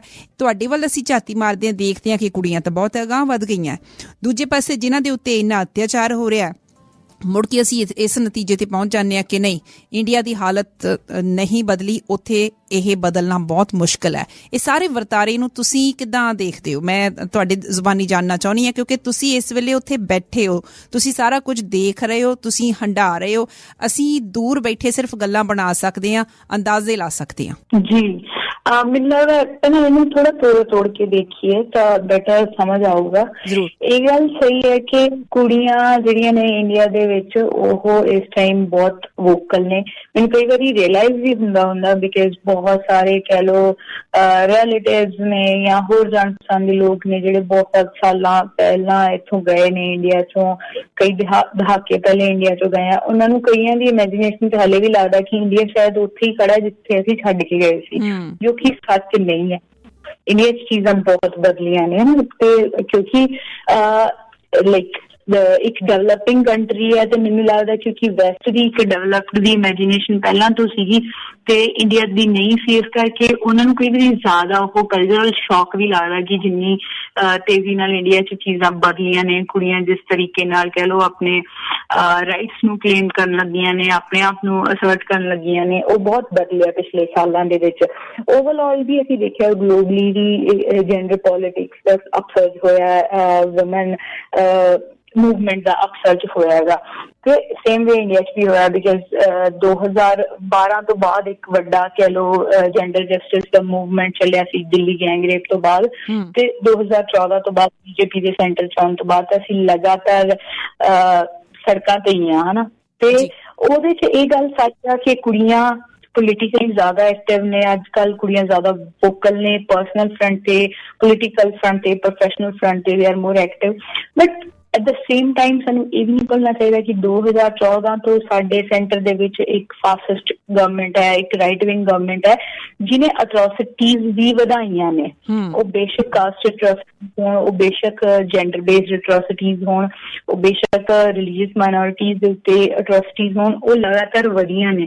ਤੇ ਅਸੀਂ ਸਮਝਦੇ ਕਿ ਸਟੇਟ ਦਾ ਤਰੀਕਾ ਹੀ ਇਹ ਹੁੰਦਾ ਕਿ ਉਹ ਆਪਰੇਸ਼ਨ ਦੇ ਜਿੰਨੇ ਵੀ ਤਰੀਕੇ ਨੇ ਸਾਰੇ ਇਸਤੇਮਾਲ ਕਰਦੀ ਆ ਆਪਣੀ ਓਪੋਜੀਸ਼ਨ ਨੂੰ ਦਬਾਉਣ ਦੇ ਲਈ ਜਾਂ ਡੈਸੈਂਟ ਦੀਆਂ ਆਵਾਜ਼ਾਂ ਨੂੰ ਦਬਾਉਣ ਦੇ ਲਈ। ਤੇ ਇਹ ਤਾਂ ਹੈ ਹੀ ਰਾਈਟ ਵਿੰਗ ਸਰਕਾਰ ਜਿਹੜੀ ਕਹਿ ਲਓ ਕਿ ਜੈਂਡਰ ਦੇ ਪਰਸਪੈਕਟਿਵ ਤੋਂ ਤੁਸੀਂ ਦੇਖੀਏ ਤਾਂ ਬਹੁਤ ਪ੍ਰੋਬਲਮੈਟਿਕ ਜਿਹੜਾ ਪਹਿਲੇ ਦਿਨੋਂ ਇਹਨਾਂ ਦਾ ਰਵੱਈਆ ਰਿਹਾ BJP ਸਰਕਾਰ ਦਾ, ਬਿਕਾਜ਼ ਇਹ ਤਾਂ ਮਨੂ ਸਮ੍ਰਿਤੀ ਨੂੰ ਕਹਿ ਲਓ ਆਪਣੇ ਮਾਰਗਦਰਸ਼ਕ ਦੇ ਤੌਰ ਤੇ ਮੰਨਦੇ ਨੇ, ਜਿਹੜੀ ਕਹਿੰਦੀ ਆ ਵੀ ਦਲਿਤ ਤੇ ਔਰਤ ਦੀ ਜਗ੍ਹਾ ਤਾਂ ਮਰਦ ਦੇ ਪੈਰਾਂ 'ਚ ਹੁੰਦੀ ਆ। ਏਦਾਂ ਦੀ ਮਾਨਸਿਕ ਦੇ ਬਿਲੀਵਰ ਜਿਹੜੇ ਨੇ ਜਦੋਂ ਉਹ ਸਟੇਟ ਪਾਵਰ ਜਦੋਂ ਉਹਨਾਂ ਦੇ ਹੱਥਾਂ 'ਚ ਜਾਊਗੀ ਤਾਂ ਅਸੀਂ ਕੀ ਐਕਸਪੈਕਟ ਕਰਦੇ ਹਾਂ? ਅਸੀਂ ਇਹੀ ਐਕਸਪੈਕਟ ਕਰਦੇ ਹਾਂ ਜਿਸ ਤਰੀਕੇ ਦਾ ਵਿਵਹਾਰ ਅੱਜ ਨੌਦੀਪ ਨਾਲ ਹੋ ਰਿਹਾ। ਪਾਸਟ 'ਚ ਵੀ ਅਸੀਂ ਦੇਖੀਏ ਜਦੋਂ ਇਹ ਨਹੀਂ ਸੀਗਾ ਕਿ ਸਮਾਜ 'ਚ ਔਰਤਾਂ ਨਾਲ ਪਹਿਲਾਂ ਜੈਂਡਰ ਅਟਰੋਸਿਟੀ, ਸੈਕਸ਼ੂਅਲ ਅਟਰੋਸਿਟੀਜ਼ ਹੁੰਦੀਆਂ ਨਹੀਂ ਸੀ 2014 ਤੋਂ ਪਹਿਲਾਂ ਵੀ ਸੀਗੀਆਂ, ਲੋਕ ਉਹਦੇ ਅਗੇਂਸਟ ਖੜਦੇ ਸੀਗੇ ਨਾ। ਬਟ ਕਿਸੇ ਪੋਲੀਟੀਕਲ ਪਾਰਟੀ ਦੀ ਜਿਹੜੀ ਕਹਿ ਲਓ ਰੂਲਿੰਗ ਪਾਰਟੀ ਹੋਵੇ ਉਹਦੀ ਇੰਨੀ ਕਹਿ ਲਓ ਮੋਰਲ ਹਾਈ ਗਰਾਊਂਡ ਨਹੀਂ ਸੀ ਹੁੰਦਾ ਕਿ ਉਹ ਪਾਵਰ ਦੇ ਵਿੱਚ ਰਹਿ ਕੇ ਉਹਨਾਂ ਚੀਜ਼ਾਂ ਨੂੰ ਜਸਟੀਫਾਈ ਕਰੇ। 2014 ਤੋਂ ਬਾਅਦ ਇਹ ਹੋ ਰਿਹਾ ਹੈਗਾ। 2014 ਤੋਂ ਬਾਅਦ ਇਹ ਹੋ ਰਿਹਾ ਕਿ ਜੰਮੂ ਦੇ ਵਿੱਚ ਇੱਕ ਮੰਦਿਰ ਦੇ ਵਿੱਚ ਪੁਜਾਰੀ ਦੇ ਸਾਥੀਆਂ ਦੁਆਰਾ ਮਿਲ ਕੇ ਇੱਕ 8 ਸਾਲਾਂ ਦੀ ਬੱਚੀ ਨਾਲ ਗੈਂਗਰੇਪ ਕੀਤਾ ਜਾਂਦਾ ਮਲਟੀਪਲ ਟਾਈਮ ਤੇ ਉਸ ਤੋਂ ਬਾਅਦ BJP ਦੇ ਨੇਤਾ ਤਿਰੰਗਾ ਝੰਡਾ ਲੈ ਕੇ ਉਹਨਾਂ ਦੇ ਹੱਕ 'ਚ ਰੈਲੀ ਕਰਦੇ ਆ। ਦਿਸ is something which happened after 2014 because ਉਹਨਾਂ ਦੇ ਉੱਤੇ ਸਟੇਟ ਦਾ ਹੱਥ ਹੈ ਨਾ, ਸਟੇਟ ਦੀ ਛਤਰ ਛਾਇਆ ਉਹਨਾਂ ਨੂੰ। ਤੇ ਜਦੋਂ ਸਟੇਟ ਏਦਾਂ ਦੀ ਕਹਿ ਲਓ ਏਦਾਂ ਦੇ ਕਲਪ੍ਰਿਟਸ ਨੂੰ, ਏਦਾਂ ਦੇ ਕ੍ਰਿਮੀਨਲਸ ਨੂੰ ਜਦੋਂ ਸਪੋਰਟ ਕਰਨ ਲੱਗ ਜਾਏ, ਇਸ ਤਰੀਕੇ ਦੀ ਮਾਨਸਿਕਤਾ ਨੂੰ, ਔਰਤ ਵਿਰੋਧੀ ਮਾਨਸਿਕਤਾ ਨੂੰ ਜਦੋਂ ਸਪੋਰਟ ਕਰਨ ਲੱਗ ਜਾਏ, ਉਦੋਂ ਕਹਿ ਲਓ ਸਾਡੇ ਲਈ ਜਿਹੜੀ ਕ੍ਰਾਈਸਿਸ ਦਾ ਸਿਚੁਏਸ਼ਨ ਆ ਉਹ ਹੋਰ ਗੰਭੀਰ ਹੋ ਜਾਂਦੀ ਹੈ। ਤੇ ਇਸੇ ਕਰਕੇ ਹੁਣ ਅਦਰਵਾਈਜ਼ ਦੇਖਿਆ ਜਾਵੇ ਤਾਂ ਨੌਦੀਪ ਜੇਲ੍ਹ 'ਚ ਹੈ ਉਹ ਇਸ ਕਰਕੇ ਹੈ because she is a trade unionist ਹੈ ਨਾ। ਉਹਨੇ ਟ੍ਰੇਡ ਯੂਨੀਅਨ ਸੈਟਅਪ ਕੀਤੀ, ਉਹਨੇ ਵਰਕਰਸ ਨੂੰ ਉਹਨਾਂ ਦੇ ਰਾਈਟਸ ਦੇ ਲਈ ਔਰਗਨਾਈਜ਼ ਕੀਤਾ ਜੋ ਕਿ ਪਾਸਟ 'ਚ ਬਹੁਤ ਵਾਰੀ ਹੋਇਆ, ਲੋਕ ਬਹੁਤ ਵਾਰੀ ਜੇਲ੍ਹਾਂ ਗਏ ਨੇ। ਬਟ ਹੁਣ ਕਿਉਂਕਿ ਜਿਹੜੀ ਸਾਡੀ ਸਟੇਟ ਹੈ ਉਹ ਆਪਣੇ ਸਾਰੇ ਆਪਰੇਟਰਸ ਨੂੰ ਸਾਰੀਆਂ ਮੂਵਮੈਂਟਸ ਨੂੰ ਕਰਬ ਕਰਨ ਲਈ ਯੂਜ਼ ਕਰ ਰਹੀ ਹੈ, ਇਸ ਕਰਕੇ ਉਹਨੂੰ ਕਸਟਡੀ ਦੇ ਵਿੱਚ ਸੈਕਸ਼ੂਅਲੀ ਹਰਾਸ ਕੀਤਾ ਜਾ ਰਿਹਾ ਹੈ, ਉਹਦੇ ਤੇ ਕਈ ਕਿਸਮ ਦੇ ਟੌਰਚਰ ਕੀਤੇ ਜਾ ਰਹੇ ਨੇ। ਸੇਮ ਵੇ ਮਤਲਬ ਦਿਸ਼ਾ ਰਵੀ ਜੋ ਕਿ 21 ਸਾਲਾਂ ਦੀ ਇਨਵਾਇਰਮੈਂਟਲਿਸਟ ਜਾਂ ਇਨਵਾਇਰਮੈਂਟਲ ਐਕਟਿਵਿਸਟ ਹੈ, ਉਹਨੂੰ ਚੱਕ ਲਿਆ ਗਿਆ, ਜੋ ਕਿ ਉਹਦੀ ਅਰੈਸਟ ਜਿਹੜੀ ਹੈ ਉਹ ਵੀ ਜੇ ਅਸੀਂ ਲੀਗਲੀ ਦੇਖੀਏ ਤਾਂ ਉਹ ਸਾਡੇ ਜਿਹੜੇ ਬੇਸਿਕ ਅਧਿਕਾਰ ਨੇ ਪ੍ਰੋਟੈਸਟ ਕਰਨ ਦੇ ਜਾਂ ਫਰੀडम ਆਫ ਸਪੀਚ ਦੇ, ਉਹਦੇ ਅਗੇਂਸਟ ਹੈ ਉਹਦੀ ਅਰੈਸਟ ਆਪਣੇ ਆਪ ਚ। ਉਹਦੇ ਉੱਤੇ ਸੈਡੀਸ਼ਨ ਚਾਰਜਸ ਲਾ ਕੇ ਉਹਨੂੰ ਅੰਦਰ ਸਿੱਟਿਆ ਗਿਆ। ਤਾਂ ਬੇਸਿਕਲੀ ਇੱਥੋਂ ਉਹੀ ਸਮਝ ਆਉਂਦਾ ਕਿ ਜਿੰਨਾ ਪੋਲੀਟੀਕਲੀ ਮੂਵਮੈਂਟਸ ਜਾਂ ਵੱਖੋ ਵੱਖਰੇ ਜੈਂਡਰ ਮਾਈਨੋਰਿਟੀਜ਼ ਐਂਡ ਕਾਸਟ ਦਲਿਤ ਜਿੰਨਾ ਆਪਣੇ ਆਪ ਨੂੰ ਅਸਰਟ ਕਰ ਰਿਹਾ, ਸੇਮ ਵੇ ਓਪਰੈਸ਼ਨ ਵੀ ਉਨਾ ਹੀ ਜ਼ਿਆਦਾ ਵੱਧ ਰਿਹਾ। ਤਾਂ ਇਸ ਕਰਕੇ ਉਹ ਦੋਨੋਂ ਵੱਖੋ ਵੱਖਰੀਆਂ ਚੀਜ਼ਾਂ ਨੇ। ਮਤਲਬ ਯੈਸ, ਕਿਉਂਕਿ ਰਾਈਟ ਵਿੰਗ ਸਰਕਾਰ ਹੈ ਇਸ ਕਰਕੇ ਓਪਰੇਸ਼ਨ ਵੱਧ ਰਿਹਾ ਹੈ, ਤੇ ਯੈਸ ਇੰਡੀਆ ਕਿਉਂਕਿ ਉਸ ਰੂਪ ਚ ਡਿਵੈਲਪ ਕਰ ਰਿਹਾ, ਪੋਲੀਟੀਕਲੀ ਲੋਕ ਵੋਕਲ ਨੇ, ਕੁੜੀਆਂ ਸੜਕਾਂ ਤੇ ਨੇ, ਕੁੜੀਆਂ ਸੜਕਾਂ ਤੇ ਪ੍ਰੋਟੈਸਟ ਕਰ ਰਹੀਆਂ ਨੇ, ਕੁੜੀਆਂ ਸੜਕਾਂ ਤੇ ਆਪਣੇ ਆਪ ਨੂੰ ਅਸਰਟ ਕਰ ਰਹੀਆਂ ਨੇ। ਇਸ ਕਰਕੇ ਸਾਰੀਆਂ ਚੀਜ਼ਾਂ ਜਿਹੜੀਆਂ ਨੇ ਉਹ ਸਾਈਮਲਟੇਨੀਅਸਲੀ ਹੋ ਰਹੀਆਂ ਨੇ। ਤੇ ਨਵਕਿਰਨ, ਕੁੜੀਆਂ ਦਾ ਹੀ ਇੱਕ ਹੋਰ ਆਸਪੈਕਟ ਹੈ। ਜਿਸ ਵੇਲੇ ਹੁਣ ਤੁਸੀਂ ਕਿਸਾਨੀ ਅੰਦੋਲਨ ਦੇ ਵਿੱਚ ਐਕਟਿਵਲੀ ਪਾਰਟੀਸਿਪੇਟ ਕਰ ਰਹੇ ਹੋ, ਵੱਡੀ ਗਿਣਤੀ ਵਿੱਚ ਔਰਤਾਂ, ਕੁੜੀਆਂ, ਅਸੀਂ ਉਹਨਾਂ ਦੀਆਂ ਵੀਡੀਓਜ਼ ਦੇਖਦੇ ਹਾਂ, ਉਹਨਾਂ ਦੀਆਂ ਅਸੀਂ ਫੋਟੋ ਦੇਖਦੇ ਹਾਂ।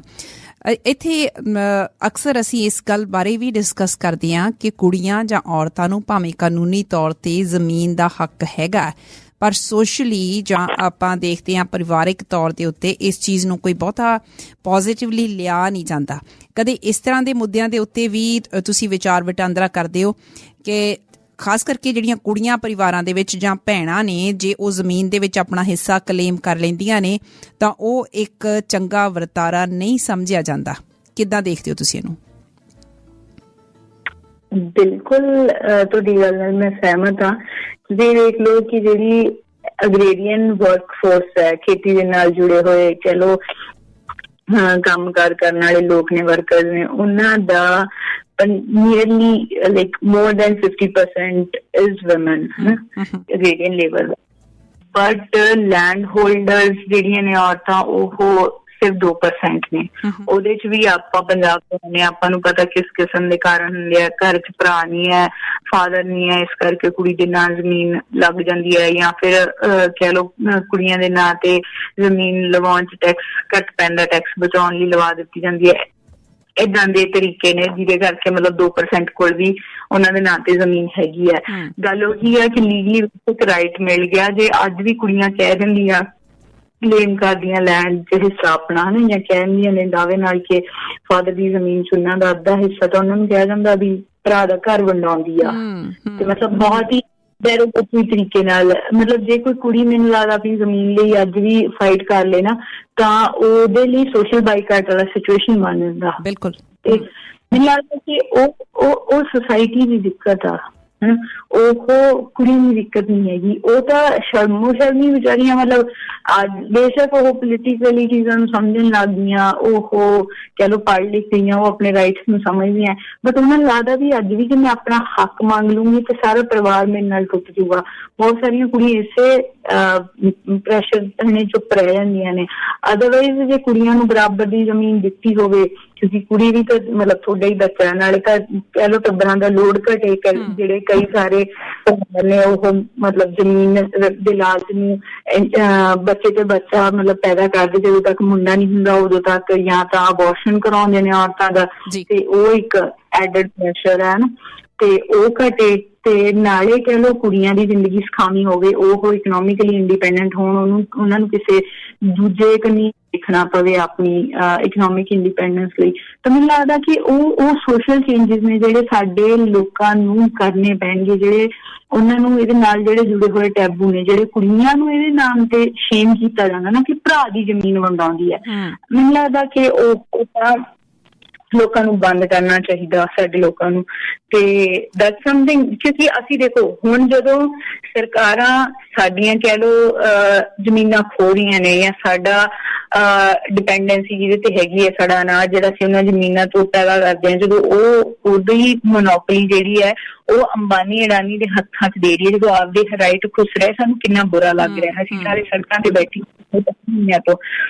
ਤੇ ਮੈਂ ਮਤਲਬ ਆਪਣੇ ਜਿੰਨੇ ਇਸ ਟਾਈਮ ਮਤਲਬ ਕਹਿ ਲਓ ਮੇਰੇ ਬਜ਼ੁਰਗ ਜਾਂ ਅੰਕਲ ਕੋਈ ਮੈਨੂੰ ਸੁਣ ਰਹੇ ਨੇ, ਮੈਂ ਸਾਰਿਆਂ ਨੂੰ ਰਿਕੁਐਸਟ ਕਰਨਾ ਚਾਹੁੰਦੀ ਹਾਂ, ਇੱਕ ਵਾਰੀ ਸੋਚ ਕੇ ਦੇਖੋ ਕਿ ਔਰਤਾਂ ਨੂੰ ਕਿੰਨਾ ਬੁਰਾ ਲੱਗਦਾ ਹੋਣਾ ਜਿਨ੍ਹਾਂ ਦੇ ਹੱਕਾਂ ਤੇ ਤੁਸੀਂ ਅੱਜ ਤੱਕ ਕਬਜ਼ਾ ਕੀਤਾ ਹੋਇਆ, ਹਨਾ। ਕਿਉਂਕਿ ਲੈਂਡ ਮਰਦਾਂ ਦਾ ਮਤਲਬ ਜਨਮ ਸਿੱਧ ਅਧਿਕਾਰ ਏਦਾਂ ਦਾ ਨਹੀਂ ਹੈ, ਉਹ ਤੁਸੀਂ ਕਬਜ਼ਾ ਕੀਤਾ, ਤੁਸੀਂ ਸੋਸ਼ਲੀ ਚੀਜ਼ਾਂ ਨੂੰ ਏਦਾਂ ਦਾ ਕੰਸਟਰਕਟ ਕੀਤਾ, ਤੁਸੀਂ ਇੱਕ ਪੈਟਰੀਆਰਕਲ ਸੁਸਾਇਟੀ ਨੂੰ ਹਮੇਸ਼ਾ ਨਰਚਰ ਕੀਤਾ ਜਿਹੜੀ ਮਰਦਾਂ ਨੂੰ ਜ਼ਿਆਦਾ ਕਹਿ ਲਓ ਸੁਪਰੀਓਰਿਟੀ ਦਿੰਦੀ ਆ ਔਰਤਾਂ ਦੇ ਮੁਕਾਬਲੇ, ਤੇ ਉਹ ਕਰਕੇ ਤੁਸੀਂ ਬੇਸਿਕਲੀ ਔਰਤਾਂ ਦੇ ਹੱਕ ਮਾਰੇ ਨੇ, ਹਨਾ। ਤੇ ਹੁਣ ਜਦੋਂ ਆਪਦੇ ਹੱਕਾਂ ਤੇ ਆਪਣੇ ਡਾਕਾ ਵੱਜ ਰਿਹਾ, ਆਪਾਂ ਨੂੰ ਬੁਰਾ ਲੱਗ ਰਿਹਾ, ਮੈਨੂੰ ਲੱਗਦਾ ਇਹ ਇੱਕ ਕਹਿ ਲਓ ਆਪਣੇ ਆਪ ਨੂੰ ਵੀ ਲੋਕਾਂ ਨੂੰ ਇਸ ਟਾਈਮ ਤੇ ਘੋਖਣਾ ਚਾਹੀਦਾ ਕਿ ਸੋਸਾਇਟੀ ਚ ਜਿਹੜੇ ਧੱਕੇ ਅਸੀਂ ਕਰਦੇ ਹਾਂ, ਹਨਾ, ਅਪਰ ਕਾਸਟ ਸਾਲ ਦਲਿਤਾਂ ਨਾਲ ਜਿਹੜੇ ਧੱਕੇ ਕਰਦੀ ਰਹੀ ਹੈ, ਹਨਾ, ਜਾਂ ਕਹਿ ਲਓ ਵੀ ਇੱਕ ਹਿੱਸਾ ਜਿਹੜਾ ਪੈਟਰੀਆਰਕੀ ਨੂੰ ਪ੍ਰੈਕਟਿਸ ਕਰਨ ਵਾਲਾ ਜਿਹੜਾ ਬਾਕੀ ਜੈਂਡਰ ਦੇ ਨਾਲ ਧੱਕੇ ਕਰਦਾ ਹੈ, ਉਹਨਾਂ ਨੂੰ ਵੀ ਇਹ ਗੱਲਾਂ ਹੁਣ ਰਿਅਲਾਈਜ਼ ਕਰਨੀਆਂ ਚਾਹੀਦੀਆਂ ਨੇ ਕਿ ਜਦੋਂ ਧੱਕਾ ਹੁੰਦਾ ਤਾਂ ਕਿੱਦਾਂ ਦਾ ਮਹਿਸੂਸ ਹੁੰਦਾ ਜਾਂ ਉਹਦੇ ਚ ਕੀ ਗਲਤ ਹੁੰਦਾ, ਸੋ ਦੈਟ ਇਸ ਮੂਵਮੈਂਟ ਤੋਂ ਅਸੀਂ ਸਿਰਫ ਇੱਕ ਕਹਿ ਲਓ 3 ਕਾਨੂੰਨਾਂ ਨੂੰ ਵਾਪਸ ਲਿਜਾਣ ਵਾਲਾ ਗੇਮ ਨਾ ਹਾਸਿਲ ਕਰੀਏ, ਬਲਕਿ ਉਸ ਤੋਂ ਬਰੋਡਰ ਸੋਸ਼ੀਓ ਕਲਚਰਲ ਚੇਂਜਸ ਵੀ ਸਾਡੇ ਸਮਾਜ ਚ ਹੋਣ, ਅਸੀਂ ਸਮਾਜ ਨੂੰ ਵੀ ਇਸ ਤੋਂ ਬਾਅਦ ਅਸੀਂ ਕੁਛ ਵਧੀਆ ਬਣਾ ਸਕੀਏ। ਇਸ ਕਰਕੇ ਮੈਨੂੰ ਲੱਗਦਾ ਸਾਡੇ ਕੋਲੇ ਹਾਈ ਟਾਈਮ ਹੈ ਕਿ ਅਸੀਂ ਇਹਨਾਂ ਸਾਰੀਆਂ ਚੀਜ਼ਾਂ ਤੇ ਵੀ ਸੋਚੀਏ। ਬਾਕੀ ਜਿੱਥੋਂ ਤੱਕ ਰਹੀ ਔਰਤਾਂ ਮਤਲਬ ਕਿਸਾਨੀ ਅੰਦੋਲਨ ਦੇ ਵਿੱਚ ਇਹਨਾਂ ਸਵਾਲਾਂ ਨੂੰ ਕਿੱਦਾਂ ਦੇਖ ਰਹੀਆਂ ਨੇ, ਬਿਲਕੁਲ ਉਹ ਸਮਝਦੀਆਂ ਨੇ। ਔਰਤਾਂ ਤੋਂ ਚੰਗੀ ਤਰ੍ਹਾਂ ਕੌਣ ਸਮਝ ਸਕਦਾ, ਜਿਹਦੇ ਤੁਸੀਂ ਹੱਕ ਮਾਰੇ ਨੇ ਉਸ ਤੋਂ ਚੰਗੀ ਤਰ੍ਹਾਂ ਕੌਣ ਸਮਝੂਗਾ ਵੀ ਹੱਕ ਮਾਰਨਾ ਕੀ ਹੁੰਦਾ ਹੈਗਾ। ਬਟ ਗੱਲ ਉਹੀ ਹੈ, ਕਿਉਂਕਿ ਇੱਥੇ ਅਸੀਂ ਸਮਝਦੇ ਹਾਂ ਕਿ ਜਿਹੜੀ ਲੜਾਈ ਹੈ ਉਹ ਇੱਕ ਮਤਲਬ ਵੱਡੇ ਦੁਸ਼ਮਣ ਦੇ ਖਿਲਾਫ ਹੈ, ਤੇ ਉਸ ਲੜਾਈ ਦੇ ਵਿੱਚ ਅਸੀਂ ਸਾਰੇ ਇਕੱਠੇ ਹਾਂ। ਇਸ ਕਰਕੇ ਅਸੀਂ ਇਸ ਅੰਦੋਲਨ ਦਾ ਬਰਾਬਰੀ ਦਾ ਹਿੱਸਾ ਹਾਂ। ਅਸੀਂ ਵੀ ਸਮਝਦੇ ਹਾਂ ਕਿ ਉਹ ਸਾਡੀਆਂ ਵੀ ਜ਼ਮੀਨਾਂ ਨੇ, ਇਸ ਕਰਕੇ ਅਸੀਂ ਵੀ ਸੜਕਾਂ ਤੇ ਹਾਂ। ਬਾਕੀ ਇਹ ਆ ਕਿ ਸਾਡੀ ਵੀ ਤਾਂ ਲੜਾਈ ਹਲੇ ਸ਼ੁਰੂ ਹੋਈ ਆ, ਹਾਲੇ ਤਾਂ ਤੁਸੀਂ ਐਕਨੋਲੇਜ ਕਰ ਰਹੇ ਹੋ ਸਾਡੀ ਲੇਬਰ ਨੂੰ, ਹਾਲੇ ਤਾਂ ਤੁਸੀਂ ਮੰਨ ਰਹੇ ਕਿ ਹਾਂ ਔਰਤਾਂ ਵੀ ਕਿਸਾਨੀ ਦਾ ਹਿੱਸਾ ਨੇ, ਔਰਤਾਂ ਵੀ ਅੱਜ ਕਿਸਾਨੀ ਲਈ ਲੜ ਰਹੀਆਂ ਨੇ, ਤੇ ਬਟ ਹਿੱਸਾ ਤੁਸੀਂ ਦਿੱਤਾ ਨਹੀਂ, ਇਸ ਕਰਕੇ ਹਿੱਸਾ ਲੈਣ ਦੀ ਲੜਾਈ ਤਾਂ ਹਾਲੇ ਸਾਡੇ ਲਈ ਲੰਬੀ ਆ, ਉਹ ਤਾਂ ਅੱਗੇ ਇਸ ਅੰਦੋਲਨ ਨੂੰ ਜਿੱਤਣ ਤੋਂ ਬਾਅਦ ਸ਼ੁਰੂ ਹੋਣੀ ਆ। ਔਰਤਾਂ ਹਾਲੇ ਜ਼ਮੀਨ ਦੇ ਆਪਣੇ ਹੱਕ ਨੂੰ ਖੁੱਲ੍ਹ ਕੇ ਮੰਗਦੀਆਂ ਨਹੀਂ, ਉਹ ਦਾਅਵਾ ਨਹੀਂ ਕਰਦੀਆਂ। ਜੇ ਮੈਂ ਇਹ ਕਨਕਲੂਡ ਕਰਨਾ ਹੋਵੇ ਕਿ ਔਰਤਾਂ ਇਸ ਵੇਲੇ ਆਪਣੇ ਪੁੱਤਾਂ ਦੀ, ਪਤੀਆਂ ਦੀ ਜਾਂ ਆਪਣੇ ਭਰਾਵਾਂ ਦੀ ਜ਼ਮੀਨ ਦੇ ਲਈ ਹੀ ਉੱਥੇ ਲੜ ਰਹੀਆਂ ਨੇ, ਸਹੀ ਹੈ? ਨਹੀਂ, ਮੈਨੂੰ ਨਹੀਂ ਲੱਗਦਾ ਉਹਨਾਂ ਦੀ ਜ਼ਮੀਨ ਲਈ ਲੜ ਰਹੀ, ਬਟ ਮੈਨੂੰ ਲੱਗਦਾ ਕਲੈਕਟਿਵ ਲੜਾਈ ਹੈ ਇੱਕ, ਤੇ ਮਤਲਬ ਸਾਡੀ ਵੀ ਜ਼ਮੀਨ ਹੈ, ਉਹ ਮਤਲਬ ਸਮਾਜ ਨਹੀਂ ਮੰਨ ਰਿਹਾ ਕਿ ਉਹਦਾ ਸਾਡਾ ਵੀ ਹਿੱਸਾ, ਅਸੀਂ ਤਾਂ ਮੰਨ ਰਹੇ ਹਾਂ। ਤਾਂ ਇਸ ਕਰਕੇ ਮੈਨੂੰ ਲੱਗਦਾ ਕਿ ਇਹ ਇੱਕ ਕਲੈਕਟਿਵ ਲੜਾਈ ਹੈ, ਤੇ ਕਲੈਕਟਿਵ ਲੜਾਈ ਦੇ ਤੌਰ ਤੇ ਹੀ ਦੇਖਣਾ ਚਾਹੀਦਾ। ਸਾਨੂੰ ਇਹ ਨਹੀਂ ਦੇਖਣਾ ਚਾਹੀਦਾ ਕਿ ਕੋਈ ਕਿਸੇ ਲਈ ਲੜ ਰਿਹਾ, ਕਿਉਂਕਿ ਬਾਕੀ ਸਾਰੇ ਸਵਾਲ ਇੱਕ ਪਾਸੇ, ਬਟ ਅਸੀਂ ਇਹ ਸਮਝਦੇ ਹਾਂ ਕਿ ਇਹ ਸਾਰੇ ਪਾਲਿਸੀਜ਼ ਜਿਹੜੀਆਂ ਕਹਿ ਲਓ ਸਾਡੀ ਸਰਕਾਰ ਇਸ ਟਾਈਮ ਇੰਟਰੋਡਿਊਸ ਕਰਨਾ ਚਾਹੁੰਦੀ ਹੈ, ਇਹ ਜ਼ਮੀਨ ਤੋਂ ਇਲਾਵਾ ਸਾਡੇ ਖਾਣੇ ਤੇ ਵੀ ਅਸਰ ਕਰੂਗੀ, ਹੈ ਨਾ। ਸਾਨੂੰ ਕੀ ਮਤਲਬ ਪੇਟ ਭਰਨ ਨੂੰ ਵੀ ਖਾਣਾ ਨਸੀਬ ਹੋਊਗਾ ਘੱਟ ਰੇਟਾਂ ਦੇ ਵਿੱਚ ਕਿ ਨਹੀਂ ਹੋਊਗਾ, ਉਹ ਵੀ ਇਹ ਪਾਲਿਸੀ ਤੈਅ ਕਰਨੀ ਹੈ। ਇਸ ਕਰਕੇ ਮੈਨੂੰ ਲੱਗਦਾ ਕਿ ਇਹ ਸਾਰੀ ਲੜਾਈ ਤਾਂ ਸਾਡੀ ਸਾਰਿਆਂ ਦੀ ਆਪ ਦੀ ਲੜਾਈ ਹੈ। ਤੁਹਾਡੇ ਨਾਲ ਸਾਡੇ ਕੁਝ ਲਿਸਨਰਸ ਗੱਲ ਕਰਨਾ ਚਾਹੁੰਦੇ ਨੇ, ਤੇ ਕਾਲਸ ਲੈ ਲਈਏ ਜੇ ਤੁਹਾਡੀ ਇਜਾਜ਼ਤ ਹੋਵੇ ਤਾਂ। ਜੀ ਜੀ ਬਿਲਕੁਲ, ਮੈਂ ਕਾਲਰ ਸ਼ਾਮਿਲ ਕਰ ਰਹੀ ਹਾਂ। ਪਰਮਿੰਦਰ ਸਵੈਤ ਜੀ, ਸਵਾਗਤ ਹੈ ਤੁਹਾਡਾ। ਹਾਂਜੀ, ਮੈਂ ਤਾਂ ਨਵਕਿਰਨ ਦਾ ਥੈਂਕ ਯੂ ਕਰਨਾ ਚਾਹੁੰਦੀ ਹਾਂ ਵੀ ਇਹ ਜਿਹੜੀਆਂ ਕੁੜੀਆਂ ਨੇ ਇਹ ਬਹੁਤ ਹੀ ਕੰਮ ਕਰਦੀਆਂ ਨੇ, ਪਰ ਇਹਦੀ ਤਾਂ ਮੈਨੂੰ ਸਪੈਸ਼ਲ ਮੈਂ ਇਹਦੀ ਬੇਵਾਕੀ ਨੂੰ ਬਹੁਤ ਸਲਾਮ ਕਰਦੀ ਹਾਂ, ਕਿਉਂਕਿ ਪਿਛਲੇ ਸਮੇਂ ਦੇ ਵਿੱਚ ਮੈਂ ਇਹਦਾ ਇੱਕ ਆਰਟੀਕਲ ਪੜ੍ਹਿਆ ਸੀ ਜਿਹੜਾ ਇਹਨੇ ਉਹਦੇ ਬਾਰੇ ਲਿਖਿਆ ਸੀ ਵੀ ਛੋਟੇ ਹੁੰਦਿਆਂ ਤੋਂ ਜਦੋਂ ਕੁੜੀਆਂ ਬੱਚੀਆਂ ਹੁੰਦੀਆਂ ਨੇ ਨਾ ਜੀ, ਉਦੋਂ ਉਹਨਾਂ ਨੂੰ ਸਮਝ ਵੀ ਨਹੀਂ ਹੁੰਦੀ ਵੀ ਉਹ ਕਿਹੜੀਆਂ ਜਿੱਦਾਂ ਸਮੱਸਿਆਵਾਂ ਦੀ ਉਹ ਸਹਿਣ ਕਰਦੀਆਂ ਨੇ। ਇਹਨੇ ਉਸ ਸਮੇਂ ਜਾਣੀ ਦੀ ਜਿਹੜੀ ਉਹ ਗੱਲ ਲਿਖੀ ਨਾ, ਮੈਂ ਇਹ ਮਹਿਸੂਸ ਕਰਦੀ ਹਾਂ ਵੀ ਅਸੀਂ ਤਾਂ ਇੰਨੀ ਉਮਰ ਹੋ ਗਈ ਆ, ਹੋਇਆ ਹਰ ਇੱਕ ਔਰਤ ਦੇ ਨਾਲ ਉਹ ਗੱਲਾਂ ਹੋਈਆਂ ਜੀ, ਪਰ ਇਹਨੇ ਜਿਹੜੀ ਉਹ ਗੱਲ ਕਹੀ ਆ ਜਿੱਦਾਂ ਆਪਣੇ ਆਰਟੀਕਲ ਦੇ ਵਿੱਚ, ਇਹਨੇ ਇੱਕ ਫੇਸਬੁੱਕ ਤੇ ਆਰਟੀਕਲ ਪਾਇਆ ਸੀ, ਪਰ ਉਹ ਤੋਂ ਮੈਨੂੰ ਬਹੁਤ ਐ ਲੱਗਿਆ ਸੀ ਵੀ ਇਹ ਕੁੜੀ ਵੀ ਜਿਹਨੇ ਇਹ ਗੱਲਾਂ ਯਾਨੀ ਹਰ ਇੱਕ ਔਰਤ ਨਾਲ ਉਹ ਗੱਲ ਵਾਪਰਦੀਆਂ ਨੇ, ਪਰ ਇਹਨੇ ਬਹੁਤ ਹੀ ਬੇਬਾਕੀ ਨਾਲ ਉਹ ਲਿਖਿਆ ਸੀਗਾ। ਤੇ ਮੈਂ ਨਾ ਇੱਕ ਇਹ ਥੋੜੇ ਜਿਹੇ ਦਿਨਾਂ 'ਚ ਜੇ ਕਿਉਂਕਿ ਇਹਨਾਂ ਦੀਆਂ ਉੱਥੋਂ ਫੋਟੋਆਂ ਵਗੈਰਾ ਆਉਂਦੀਆਂ ਰਹਿੰਦੀਆਂ ਨੇ, ਤੇ ਉਹ ਨਾ ਦੇਖਦੇ ਦੇਖਦੇ ਮੈਂ ਇੱਕ ਦਿਨ ਪਰਸੋਂ ਚੌਥੇ ਕੇ ਮੈਂ ਇਹਨਾਂ ਲਈ ਇੱਕ ਕਵਿਤਾ ਲਿਖੀ ਆ, ਮੈਂ ਉਹ ਪੜ੍ਹਨਾ ਚਾਹੁੰਦੀ ਆ। ਜ਼ਰੂਰ। ਹਾਂਜੀ। ਇਹ ਔਰਤਾਂ ਕੌਣ ਹਨ ਦੇਖਦੇ ਸੀ ਸਮਾਜ ਵੱਲੋਂ ਮਹਿਜ ਆਟੇ ਦੇ ਪੇੜੇ ਜਿੰਨੀ ਮੁਹਤਾਜ ਔਰਤ, ਜੋ ਪੱਲੇ ਬੰਨ ਕੇ ਤੁਰਦੀ, ਡੋਲੇ ਜਾਣ ਦੀ ਤੇ ਜਿਉਂਦੇ ਜੀ ਨਾ ਮੁੜ ਕੇ ਆਉਣ ਦੀ ਨਸੀਹਤ। ਮੇਰਾ ਘਰ ਕਿਹੜਾ ਦੀ ਸ਼ਨਾਖਤ ਕਰਦੀ ਸੱਧਰਾਂ ਦੇ ਅਸਮਾਨ ਥੱਲੇ, ਇੱਕ ਘਰ ਤੋਂ ਦੂਜੇ ਘਰ ਦੀ ਦੂਰੀ ਨਾਪਦੀ, ਇੱਜ਼ਤ ਨਾਲ ਜੀਣ ਦੀ ਇੱਛਾ ਭਾਲਦੀ, ਲੋਕ ਲੱਜਿਆਂ ਦੇ ਠੀਕਰੀ ਪਹਿਰੇ ਹੇਠ ਸਮਾਜ ਵਿੱਚ 2 ਦਰਜੇ ਦੀਆਂ ਮਾਰਾਂ ਸਹਿੰਦੀ, ਚੁੱਪ ਗੜੁੱਪ ਦੰਦਾਂ ਵਿੱਚ ਜੀਭ ਲੈ ਕੇ ਪੀ ਜਾਂਦੀ ਸਾਰੀ ਦੀ ਸਾਰੀ ਪੀੜ। ਪਰ ਇਹ ਕੌਣ ਨੇ ਜੋ ਹਰੀਆਂ ਪੀਲੀਆਂ ਚੁੰਨੀਆਂ ਵਾਲੀਆਂ ਔਰਤਾਂ, ਜਿਨ੍ਹਾਂ ਨੇ ਫੜੇ ਹਨ ਹੱਥਾਂ ਵਿੱਚ ਝੰਡੇ, ਸਾਜ਼ਿਸ਼ਾਂ ਹਕੀਕਤਾਂ ਦੇ ਅੰਗ ਸੰਗ, ਸੰਘਰਸ਼ਾਂ ਦੇ ਗੀਤ ਬੋਲੀਆਂ ਗਿੱਧੇ ਪਾਉਂਦੀਆਂ, ਸਿਰਾਂ ਤੇ ਮੜਾਸੇ ਬੰਨ ਟਰੈਕਟਰ ਚਲਾਉਂਦੀਆਂ, ਘੁੰਡ ਕੱਢ ਕੇ ਸਟੇਜ ਤੇ ਗੜਕਦੀਆਂ, ਕਿਸਾਨੀ ਦਾ ਝੰਡਾ ਲਹਿਰਾਉਂਦੀਆਂ, ਨਵੀਆਂ ਪਿਰਤਾਂ ਪਾਈਆਂ ਹਨ ਜਿਨ੍ਹਾਂ ਤੋੜਿਆ ਹੈ ਮਨੂਵਾਦੀ ਢਾਂਚੇ ਨੂੰ, ਜਿਨ੍ਹਾਂ ਦੀ ਜੀਣ ਇੱਛਾ ਨੇ ਸਮੇਂ ਦੇ ਧੌਂਕੇ ਵਰਿਆਂ ਤੇ ਖਿਲਾਰੀ ਹੈ ਲੱਪ ਚਾਨਣਾ ਦੀ। ਇਹ ਔਰਤਾਂ ਜੋ ਦਿੰਦੀਆਂ ਹਨ ਰੁੱਕਾ ਸਾਥੀ ਨੂੰ, ਜਿੱਤ ਕੇ ਆਵੀਂ ਖਾਲੀ ਕਦੇ ਨਾ ਮੁੜੀ, ਪਰਵਾਹ ਨਾ ਕਰੀ ਘਰ-ਬਾਰ ਦੀ, ਫਸਲਾਂ ਦੀ ਰਾਖੀ ਮੈਂ ਕਰੂੰ, ਜੁਗੜਿਆਂ ਤੋਂ ਦੱਬਿਆ ਹੌਸਲਾ ਬੰਗਾਰ ਰਿਹਾ ਹੈ ਹਾਕਮ ਨੂੰ, ਇਸ ਦੀ ਆਮਦ ਨਾਲ ਹਿੱਲਿਆ ਹੈ ਉਸਦਾ ਤਖਤ, ਕਹਿੰਦਾ ਹੈ ਔਰਤਾਂ ਬੱਚੇ ਘਰ ਚਲੇ ਜਾਣ। ਇੰਨਾ ਧੋ ਸੁੱਟਿਆ ਹੈ ਝਗੜਾਲੂ ਇਰਖਾਲੂ ਬਤੂਨੀ ਵਰਗੇ ਕਲੰਕਤ ਵਿਸ਼ੇਸ਼ਣਾਂ ਨੂੰ। ਹੁਣ ਇਹ ਪੁੱਤ ਪੋਤਿਆਂ ਦੀਆਂ ਅਰਥੀਆਂ ਤੇ ਬੈਣਾਂ ਦੀ ਥਾਂ ਲਾਉਂਦੀਆਂ ਹਨ ਰੋਹ ਵਿੱਚ ਲੋਕ ਏਕਤਾ ਤੇ ਜਿੰਦਾਬਾਦ ਦੇ ਨਾਅਰੇ, ਮੋਢੇ ਤੇ ਹੱਥ ਰੱਖ ਕੇ ਦੱਸਦੀਆਂ ਹਨ ਢੰਗ ਅਥਰੂ ਪੀਣ ਦਾ। ਸਵਿਤਰੀ ਬਾਈ ਫੂਲੇ, ਕੇਵਲ ਕੌਰ, ਦੁਰਗਾ ਭਾਬੀ, ਰਾਣੀ ਝਾਂਸੀ ਦੀਆਂ ਇਹ ਵਾਰਸਾਂ ਤਾਲਖੀਆਂ ਨਾਲ ਜੂਝਦੀਆਂ, ਮੱਥਿਆਂ ਵਿੱਚ ਉੱਗੇ ਇਨਕਲਾਬ ਦੇ ਛੁਪੇ ਸੂਰਜ ਨੂੰ ਪੂਜਦੀਆਂ, ਅਰਗ ਲਾਉਂਦੀਆਂ ਚੜ੍ਹਦੀ ਲਾਲੀ ਦੇ ਸਵਾਗਤ ਲਈ, ਸਿਰੜਾਂ ਦੀ ਭੱਠੀ ਵਿੱਚ ਆਪੇ ਨੂੰ ਝੋਕਦੀਆਂ, ਆਪਣੇ ਵਾਰਸਾਂ ਦੇ ਸੁਪਨੇ ਅੱਖਾਂ ਵਿੱਚ ਸਜਾਈ, ਸਬਰ ਨਾਲ ਸੰਤੋਖ ਨਾਲ ਕਹਿੰਦੀਆਂ ਹਨ ਜਿੱਤ ਕੇ ਜਾਵਾਂਗੇ ਨਹੀਂ ਤਾਂ ਨਾ ਸਹੀ। ਲਾਲ ਸਿੰਘ ਦਿਲ ਦੀ ਕਵਿਤਾ ਦੀਆਂ ਇਹ ਪਾਤਰ, ਜਿਨ੍ਹਾਂ ਧਰਤੀ ਆਪਣੇ ਮੋਢਿਆਂ ਤੇ ਹੈ ਚੁੱਕੀ, ਇਹ ਹਨ ਉਹ ਸਿਰੜੀ ਔਰਤਾਂ। ਬਹੁਤ ਵਧੀਆ ਪਰਮਿੰਦਰ ਸਵੈਤ ਜੀ। ਨਵਕਿਰਨ, ਕੀ ਕਹਿਣਾ ਚਾਹੁੰਦੇ ਹੋ? ਬਹੁਤ ਬਹੁਤ ਧੰਨਵਾਦ ਜੀ। ਮਤਲਬ ਖੁਸ਼ੀ ਹੋਈ ਕਿ ਸਾਡੇ ਤੋਂ ਇੰਸਪਾਇਰ ਹੋ ਕੇ ਤੁਸੀਂ ਕਵਿਤਾਵਾਂ ਲਿਖ ਰਹੇ ਹੋ ਤੇ ਤੁਹਾਡੀ ਕਵਿਤਾ ਸੁਣ ਕੇ ਬਹੁਤ ਚੰਗਾ ਲੱਗਿਆ। ਧੰਨਵਾਦ ਪਰਮਿੰਦਰ ਸਵੈਤ ਜੀ, ਬਹੁਤ ਵਧੀਆ, ਬਹੁਤ ਖੂਬ, ਬਹੁਤ ਬਹੁਤ ਸ਼ੁਕਰੀਆ। Thank you so much. Thank you Navjot, ਤੁਹਾਡਾ ਵੀ ਥੈਂਕ ਯੂ। ਇਸ ਵੇਲੇ ਮੇਰੇ ਨਾਲ ਇੱਕ ਹੋਰ ਸਾਡੇ ਇਸ ਵੇਲੇ ਲਿਸਨਰ ਨੇ, ਪਰ ਕਮਿਊਨਿਟੀ ਦੀ ਜਾਣੀ ਪਛਾਣੀ ਸ਼ਖਸੀਅਤ ਨੇ, ਪਲੀ ਤੋਂ ਸਾਧੂ ਬਿਨਿੰਗ ਜੀ ਸ਼ਾਮਿਲ ਹੋ ਰਹੇ ਨੇ। ਸਾਧੂ ਬਿਨਿੰਗ ਜੀ, ਸਵਾਗਤ ਹੈ ਤੁਹਾਡਾ। ਬਹੁਤ ਬਹੁਤ ਸ਼ੁਕਰੀਆ ਨਵਜੋਤ ਜੀ। ਮੈਂ ਤੁਹਾਡੀ ਜਿਹੜੀ ਇੰਟਰਵਿਊ ਤੁਸੀਂ ਨਵਕਿਰਨ ਹੋਰਾਂ ਨਾਲ ਕੀਤੀ ਸੀ ਕੁਝ ਦਿਨ ਪਹਿਲਾਂ, ਉਹ ਸੁਣਨ ਤੋਂ ਬਾਅਦ ਬਹੁਤ ਮੈਨੂੰ ਸੋਹਣਾ ਲੱਗ ਰਹੀ ਦੁਨੀਆ। ਅੱਛਾ, ਜੇ ਮੈਂ ਕਹਾਂ ਤਾਂ ਬਈ ਇਹਨਾਂ ਦੀਆਂ ਗੱਲਾਂ ਬਾਤਾਂ ਜਿਹੜੀਆਂ ਬਹੁਤ ਤਾਜ਼ੀ ਹਵਾ ਦੇ ਬੁੱਲੇ ਵਾਂਗ ਜੀ ਉਹ ਲੱਗੀਆਂ ਮੈਨੂੰ। ਤੇ ਜਿਵੇਂ ਸਵੈਤ ਜੀ ਕਹਿ ਰਹੇ ਸੀ, ਬੇਬਾਕੀ ਨਾਲ ਇਹ ਗੱਲ ਕਰਦੇ, ਔਰ ਜਿੰਨੀ ਕਲੈਰਿਟੀ ਇਹਨਾਂ ਦੀ ਗੱਲਬਾਤ ਦੇ ਵਿੱਚ ਆ ਉਹ ਬਹੁਤ ਘੱਟ ਦੇਖਣ ਨੂੰ ਮਿਲਦੀ ਹੈਗੀ ਆ। ਮਤਲਬ ਇਸ ਤਰ੍ਹਾਂ ਕਹਿਣਾ ਨਹੀਂ ਚਾਹੀਦਾ ਕਿ ਸਾਡੇ ਭਾਈਚਾਰੇ ਦੇ ਵਿੱਚ ਜਿਹੜੀ ਸਾਡੇ ਲੋਕਾਂ ਦੀ ਜਿਹੜੀ ਪੱਧਰ ਹੈਗੀ ਆ ਸੂਝ ਦੀ, ਉਹ ਏਡੀ ਉੱਚੀ ਨਹੀਂ ਹੈ। ਪਰ ਜਦੋਂ ਤੁਸੀਂ ਕੋਈ ਚੀਜ਼ ਇਸ ਕਿਸਮ ਦੀ ਦੇਖਦੇ ਆ ਤਾਂ ਫਿਰ ਇਸ ਕਿਸਮ ਦੀਆਂ ਗੱਲਾਂ ਮਨ ਚ ਆਉਂਦੀਆਂ ਤੇ ਅਸੀਂ ਬਾਕੀ ਕਿਉਂ ਨਹੀਂ ਇਸ ਤਰ੍ਹਾਂ ਸੋਚਦੇ, ਕੀ ਗੱਲ ਹੈ। ਮਤਲਬ ਕੋਈ ਸਾਡੇ ਚੋਂ ਇੰਨੀ ਪੱਧਰ ਤੇ ਜਾਂਦਾ। ਸੋ ਨਵਕਿਰਨ ਹੋਰਾਂ ਨੂੰ ਪਹਿਲਾਂ ਤਾਂ ਇਹਨਾਂ ਨੂੰ ਮੈਂ ਜੀ ਆਇਆਂ ਕਹਾਂ, ਫਿਰ ਇੱਥੇ ਤੁਸੀਂ ਰੇਡੀਓ ਤੇ ਇਹਨਾਂ ਨਾਲ ਗੱਲਬਾਤ ਕਰ ਰਹੇ ਹੋ ਤੇ ਮੈਂ ਮਤਲਬ ਬਹੁਤ ਜ਼ਿਆਦਾ ਇਹਨਾਂ ਦੀ ਗੱਲਾਂ ਤੋਂ ਪ੍ਰਭਾਵਿਤ ਹਾਂ। ਤੇ ਮੈਂ ਹੁਣ ਤਾਂ ਨਹੀਂ ਇਹਨਾਂ ਦੀ ਸਾਰੀ ਗੱਲਬਾਤ ਸੁਣੀ ਹੈਗੀ, ਪਹਿਲਾਂ ਮੈਂ ਥੋੜਾ ਜਿਹਾ ਮਸਰੂਫ ਸੀ, ਪਰ ਜਿਹੜੀ ਉਹ ਤੁਹਾਡੀ ਇੰਟਰਵਿਊ ਦੇ ਵਿੱਚ ਜਿੰਨੀ ਇਹਨਾਂ ਨੇ ਗੱਲਬਾਤ ਕੀਤੀ ਔਰ ਜਿੰਨੇ ਵਧੀਆ ਤਰੀਕੇ ਨਾਲ ਜਿਹੜਾ ਅੰਦੋਲਨ ਚੱਲ ਰਿਹਾ ਉਹਦੇ ਬਾਰੇ ਦੱਸਿਆ, ਇਹਨਾਂ ਦੇ ਆਪਣੇ ਵੀ ਜੀਵਨ ਬਾਰੇ ਕੁਛ ਗੱਲਾਂ ਜਿਹੜੀਆਂ ਉਹ ਮੈਂ ਦੇਖੀਆਂ ਵੀ ਫੇਸਬੁੱਕ ਤੇ ਵੀ, ਤੇ ਹੁਣ ਥੋੜਾ ਜਿਹਾ ਰਿਸਰਚ ਕਰ ਰਿਹਾ ਸੀ ਮੈਂ, ਤੇ ਬਹੁਤ ਵਧੀਆ ਲੱਗ ਰਿਹਾ ਮੈਨੂੰ। ਤੇ ਤੁਹਾਡਾ ਇਸ ਕਰਕੇ ਧੰਨਵਾਦ ਕਿ ਤੁਸੀਂ ਇਹੋ ਜਿਹੇ ਵਧੀਆ ਲੋਕਾਂ ਨੂੰ ਸਾਡੇ ਨਾਲ ਮਿਲਾ ਰਹੇ ਹੋ।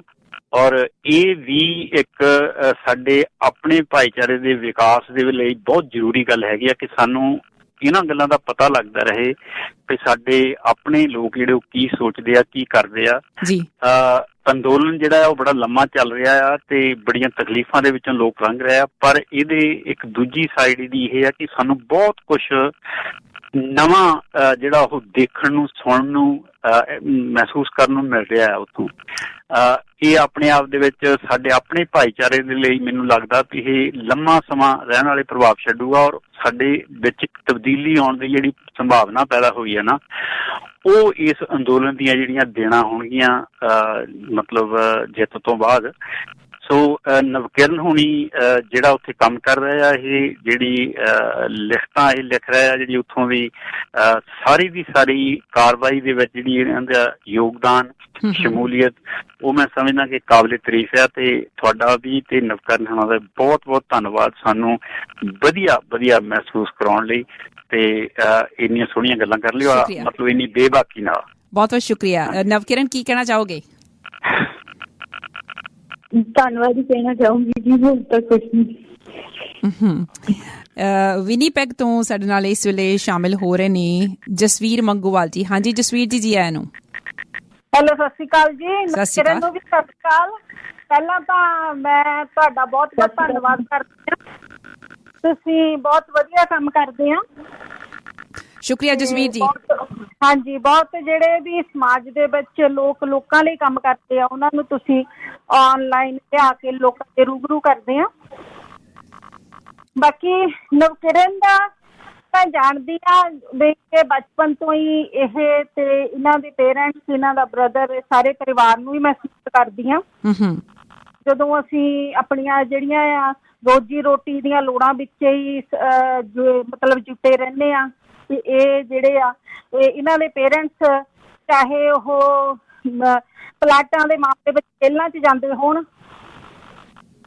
ਤੇ ਚਾਹੇ ਉਹ ਹੋਰ ਹੱਕਾਂ ਲਈ ਲੜਦੇ ਹੋਣ, ਤੇ ਜਾਂ ਅੱਜ ਜਦੋਂ ਕਿਸਾਨੀ ਅੰਦੋਲਨ ਆ ਸ਼ੁਰੂ ਤੋਂ ਹੀ ਇਹ ਨਾਲ ਆ, ਸੋ ਮੈਂ ਇਹਨਾਂ ਨੂੰ ਸੈਲੂਟ ਕਰਦੀ ਹਾਂ। ਬੜੇ ਮਤਲਬ ਕਿ ਉੱਥੇ ਔਖੇ ਸਮੇਂ ਵਿੱਚੋਂ ਵੀ ਲੰਘ ਰਹੇ ਆ, ਬੜਾ ਕੁਛ ਜਿਹੜਾ ਆ ਉੱਥੇ ਵਾਪਰ ਰਿਹਾ ਹੈ, ਪਰ ਇਹਨਾਂ ਦੇ ਸਿਦਕ ਨੂੰ, ਇਹਨਾਂ ਦੇ ਸਾਰੇ ਸਾਥੀਆਂ ਦੇ ਸਿਦਕ ਨੂੰ ਸਲਾਮ, ਤੇ ਅਸੀਂ ਇਹਨਾਂ ਦੇ ਸੰਘਰਸ਼ ਦੇ ਨਾਲ ਆ। ਬਹੁਤ ਚੰਗਾ ਲੱਗਿਆ। ਇਹਨਾਂ ਨੂੰ ਮੈਂ ਕਾਫੀ ਚਿਰ ਤੋਂ ਜਾਣਦੀ ਹਾਂ, ਇਹਨਾਂ ਨੂੰ ਮੈਂ ਸੁਣਿਆ ਬਹੁਤ ਵਾਰੀ, ਸੋ ਮੈਂ ਸਲਾਮ ਕਰਦੀ ਹਾਂ ਤੇ ਤੁਹਾਡਾ ਬਹੁਤ ਬਹੁਤ ਧੰਨਵਾਦ। ਸ਼ੁਕਰੀਆ ਜਸਵੀਰ ਜੀ, ਧੰਨਵਾਦ ਤੁਹਾਡਾ। ਨਵਕਿਰਨ, ਜਦੋਂ ਇੱਥੇ ਬੈਠੇ ਲੋਕਾਂ ਦੀਆਂ ਤੁਸੀਂ ਇਸ ਤਰ੍ਹਾਂ ਗੱਲਾਂ ਸੁਣ ਰਹੇ ਹੋ, ਕਿਵੇਂ ਲੱਗ ਰਿਹਾ ਤੁਹਾਨੂੰ? ਓਨੈਸਟਲੀ ਦੱਸਿਓ। ਆਨੈਸਟਲੀ ਚੰਗਾ ਲੱਗਦਾ ਜੀ ਕਿ ਮਤਲਬ ਡਾਇਸਪੋਰਾ ਸਾਡਾ ਇੰਨਾ ਕਹਿ ਲਓ ਮਦਦ ਕਰ ਰਿਹਾ, ਤੇ ਜਦੋਂ ਏਦਾਂ ਲੋਕ ਐਪਰੀਸ਼ੀਏਟ ਕਰਦੇ ਆ ਤਾਂ ਮੈਨੂੰ ਲੱਗਦਾ ਕਿ ਕੰਮ ਇੱਕ ਹੋਰ ਕਹਿ ਲਓ ਐਨਰਜੀ ਨਾਲ ਅਸੀਂ ਜੁਟਦੇ ਹਾਂ, ਕਿਉਂਕਿ ਫਿਰ ਲੱਗਦਾ ਵੀ ਆ ਵੀ ਤੁਹਾਡਾ ਕੰਮ ਰੈਕੋਗਨਾਈਜ਼ ਹੋ ਰਿਹਾ ਹੈਗਾ। ਬਿਕਾਜ਼ ਮੈਨੂੰ ਲੱਗਦਾ ਕਿ ਸਾਡੇ ਵਰਗੇ ਐਕਟਿਵਿਸਟ ਨੂੰ ਜਿਹੜੇ ਏਦਾਂ ਲੱਗੇ ਹੋਏ ਆ, ਸਾਨੂੰ ਕੋਈ ਏਦਾਂ ਹੈ ਨਹੀਂ ਮਤਲਬ ਵੱਡੀਆਂ ਪਾਰਟੀਆਂ ਵਾਂਗੂ ਕਿ ਸਾਨੂੰ ਕੋਈ ਮੋਟੇ ਪੈਸੇ ਮਿਲਣੇ ਆ ਪਾਰਟੀਆਂ ਵੱਲੋਂ, ਜਿਹਦੇ ਕਰਕੇ ਅਸੀਂ ਲੱਗੇ ਹੋਏ ਹਾਂ। ਅਸ ਸਗੋਂ ਜਿੰਨੇ ਕੁ ਆਪ ਕਮਾਈ ਦੇ ਨੇ ਉਹ ਵੀ ਛੱਡ ਕੇ ਲੱਗੇ ਹੋਏ ਆ। ਇਸ ਕਰਕੇ ਆਹੀ ਸਾਰਾ ਕੁਛ ਹੈ ਕਿ ਸਮਾਜ ਬਦਲਾਅ ਵੱਲ ਨੂੰ ਜਾਵੇ, ਲੋਕ ਇਹਨਾਂ ਗੱਲਾਂ ਨੂੰ ਸਮਝਣ, ਇਹਨਾਂ ਮੁੱਦਿਆਂ ਨੂੰ ਰੈਕੋਗਨਾਈਜ਼ ਕਰਨ ਤੇ ਲੜਾਈ ਨੂੰ ਸਮਝਣ। ਉਹ ਜਦੋਂ ਲੋਕ ਸਮਝਦੇ ਆ ਤਾਂ ਓਬਵੀਅਸਲੀ ਬਹੁਤ ਚੰਗਾ ਲੱਗਦਾ ਹੈ। ਨਵਕਿਰਨ, ਇੱਕ ਬੜੀ ਵਧੀਆ ਤੁਸੀਂ ਗੱਲ ਕਹੀ ਹੈ ਕਿ ਅਸੀਂ ਕਹਿੰਦੇ ਕਿ ਜਿੰਨੇ ਕਮਾਈ ਦੇ ਅਸੀਂ ਤਾਂ ਉਹ ਵੀ ਲਾ ਦਈਦੇ, ਅਸੀਂ ਕਮਾਉਂਦੇ ਨਹੀਂ। ਕੀ ਖੱਟਣਾ ਚਾਹੁੰਦੇ ਹੋ ਤੁਸੀਂ ਇਹ ਸਾਰਾ ਕੁਝ ਕਰਕੇ? ਤੁਸੀਂ ਇਹ ਦੱਸੋ। ਦੇਖੋ, ਮੈਨੂੰ ਇਹ ਲੱਗਦਾ ਕਿ ਜੇ ਆਪਾਂ ਫੈਕਟਸ ਦੀ ਗੱਲ ਕਰੀਏ ਤਾਂ ਜੇ 10ਵੀਂ 'ਚ ਸਾਡੇ 100 ਬੱਚੇ ਨਾ ਪਹਿਲੀ ਜਮਾਤ 'ਚ 100 ਬੱਚੇ ਐਡਮਿਸ਼ਨ ਲੈਂਦੇ ਆ ਨਾ, ਤਾਂ ਸਿਰਫ ਸਾਡਾ ਰੇਟ ਹੈ ਇਹ ਇੱਥੋਂ ਦਾ ਇੰਡੀਆ ਦਾ, ਤਾਂ ਕੇਵਲ 2% ਨੇ ਜਿਹੜੇ ਯੂਨੀਵਰਸਿਟੀਆਂ ਕਾਲਜਾਂ ਤੱਕ ਪਹੁੰਚਦੇ ਨੇ, ਤੇ ਬਹੁਤ ਸਾਰੇ ਤਾਂ ਏਦਾਂ ਦੇ ਨੇ ਜਿਹੜੇ ਕਦੇ ਸਕੂਲ 'ਚ ਜਿਹਨਾਂ ਦਾ ਐਡਮਿਸ਼ਨ ਹੀ ਨਹੀਂ ਹੁੰਦਾ ਨਾ, ਤੇ ਉਹ ਤਾਂ ਇਸ ਦੌੜ 'ਚ ਨਹੀਂ ਹੈਗੇ। ਨਵਕਿਰਨ, 1 ਮਿੰਟ ਦੇ ਵਿੱਚ ਹੀ ਆਪਣੇ ਕੋਲ ਖਬਰਾਂ ਦਾ ਸਮਾਂ ਹੋ ਜਾਣਾ, ਪਰ ਸਾਡੇ 2 ਲਿਸਨਰ ਨੇ ਤੁਹਾਡੇ ਨਾਲ ਇਸ ਵੇਲੇ ਗੱਲ ਕਰਨਾ ਚਾਹੁੰਦੇ ਆ, ਆਪਾਂ ਉਹਨਾਂ ਦੇ ਨਾਲ ਉਹਨਾਂ ਦੀ ਗੱਲ ਸੁਣਦੇ ਆ। ਕਸਤੂਰੀ ਗੋਇਲ ਜੀ, ਹਾਂਜੀ ਜੀ ਆਇਆਂ ਨੂੰ।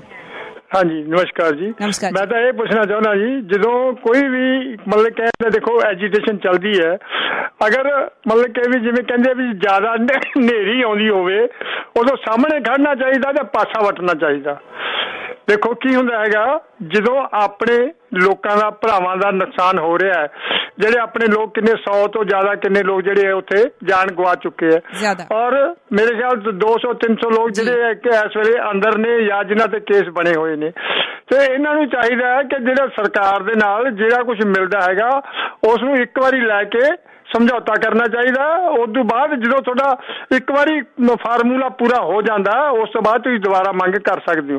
ਔਰ ਗੌਰਮੈਂਟ ਕਾਨੂੰਨ ਨੂੰ ਜਿਹੜੇ ਕਹਿੰਦੇ ਆ ਖੇਤੀਬਾੜੀ ਨੂੰ ਉਸ ਕਾਨੂੰਨ ਤੋਂ ਅਲੱਗ ਰੱਖਣ ਨੂੰ ਵੀ ਤਿਆਰ ਹੈਗੇ ਆ। ਸੋ ਇਸ ਕਰਕੇ ਬੰਦਿਆਂ ਨੂੰ ਬਚਾਉਣ ਦੀ ਪਹਿਲਾਂ ਕੋਸ਼ਿਸ਼ ਕਰਨੀ ਚਾਹੀਦੀ ਹੈ। ਜਿਹੜਾ ਮੇਰਾ ਕਹਿਣ ਦਾ ਭਾਵ ਇਹ ਹੈ ਵੀ ਪਹਿਲਾਂ ਜਾਨ ਬਚਾਓ, ਕਾਨੂੰਨ ਬਾਅਦ ਚ ਦੇਖਾਂਗੇ। ਇਹ ਮਤਲਬ ਹੈ ਜੀ ਮੇਰਾ। ਤਾਂ ਜੀ ਥੈਂਕ ਯੂ। ਸ਼ੁਕਰੀਆ ਤੁਹਾਡਾ ਕਾਲ ਕਰਨ ਦੇ ਲਈ। ਆਪਾਂ ਨਵਕਿਰਨ ਦੇ ਨਾਲ ਇਹਦੇ ਬਾਰੇ ਗੱਲ ਕਰ। ਅਗਲੇ ਲਿਸਨਰ ਨੇ ਅਵਤਾਰ ਸਿੰਘ ਜੀ। ਹਾਂਜੀ ਅਵਤਾਰ ਜੀ। ਸਤਿ ਸ਼੍ਰੀ ਅਕਾਲ ਜੀ। ਸਤਿ ਸ਼੍ਰੀ ਅਕਾਲ ਜੀ। ਨਵਜੋਤ, ਕੁਐਸਚਨ ਹੈਗਾ ਨਵਕਿਰਨ ਲਈ ਵੀ as a journalist, as a writer, ਉਹ ਇਸ ਮੂਵਮੈਂਟ ਨੂੰ ਕਿੱਥੋਂ ਦਾ ਕੰਸੀਡਰ ਕਰਦੇ ਆ ਵੀ ਇਹ ਸਿਰਫ ਫਾਰਮਰ ਮੂਵਮੈਂਟ ਜਾਂ ਇਸ ਵੇਲੇ ਜਾਂ ਇਹ ਤੋਂ ਅੱਗੇ ਉਹ ਕ੍ਰਾਂਤੀਕਾਰੀ ਮੂਵਮੈਂਟ ਵੱਲ ਨੂੰ ਸਪਰੈਡ ਆਊਟ ਹੋ ਰਹੀ ਆ ਜਾਂ ਆਪਣੇ ਉੱਧਰ ਨੂੰ ਖੰਭ ਕਿੰਨੇ ਕੁ ਫੈਲਾ ਰਹੀ ਹੈ? Thank you.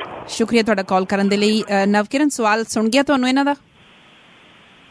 ਜੀ ਸੁਣ ਗਿਆ। ਹਾਂਜੀ, ਜਵਾਬ ਮੈਂ ਕੁਇਕਲੀ ਦਾ ਜਵਾਬ ਮੈਨੂੰ ਲੱਗਦਾ ਕਿ ਮੈਂ ਇਹਨੂੰ ਬ੍ਰੋਡਰ ਪੋਲੀਟੀਕਲ ਕੰਟੈਕਸਟ 'ਚ ਹੀ ਦੇਖਦੀ ਹਾਂ ਇਸ ਮੂਵਮੈਂਟ ਨੂੰ, ਕਿਉਂਕਿ ਦੇਖੋ ਇਹ ਤਾਂ ਨਹੀਂ ਹੈ ਕਿ ਇੱਕਦਮ ਚਲੋ 3 ਕਾਨੂੰਨ ਆਏ ਤੇ ਅਸੀਂ ਉੱਠ ਖੜੇ ਹੋਏ ਉਹਨਾਂ ਦੇ ਖਿਲਾਫ ਤੇ ਉਸ ਤੋਂ ਪਹਿਲਾਂ ਅਸੀਂ ਕੋਈ ਬਹੁਤ ਖੁਸ਼ਹਾਲ ਜ਼ਿੰਦਗੀ ਬਤੀਤ ਕਰ ਰਹੇ ਸੀ। ਇਹ ਤਾਂ ਨਹੀਂ ਹੈ।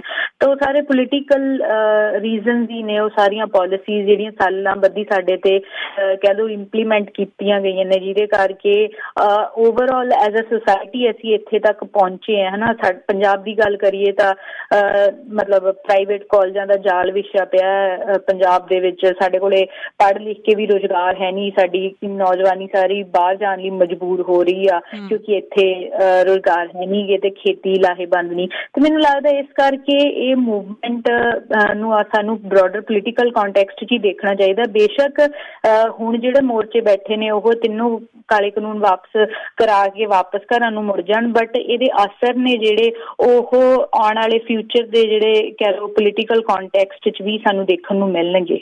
ਨਵਕਿਰਨ, ਇੱਕ ਸਾਡੇ ਪਹਿਲਾਂ ਕਾਲਰ ਆਈ ਸੀ, ਉਹ ਗੱਲ ਕਰਕੇ ਗਏ ਸੀ, ਕਹਿੰਦੇ ਜਦੋਂ ਤੇਜ਼ ਹਨੇਰੀ ਚੱਲਦੀ ਹੁੰਦੀ ਆ ਤਾਂ ਪਾਸੇ ਹੋ ਜਾਣਾ ਚਾਹੀਦਾ ਜਾਂ ਖੜੇ ਰਹਿਣਾ ਚਾਹੀਦਾ ਜਾਂ ਜੋ ਕੁਝ ਸਰਕਾਰ ਦੇ ਰਹੀ ਆ ਲੈ ਕੇ ਵਾਪਸ ਮੁੜ ਜਾਣਾ ਚਾਹੀਦਾ। ਇਹਦੇ ਬਾਰੇ ਕੀ ਟਿੱਪਣੀ ਹੈ ਤੁਹਾਡੀ?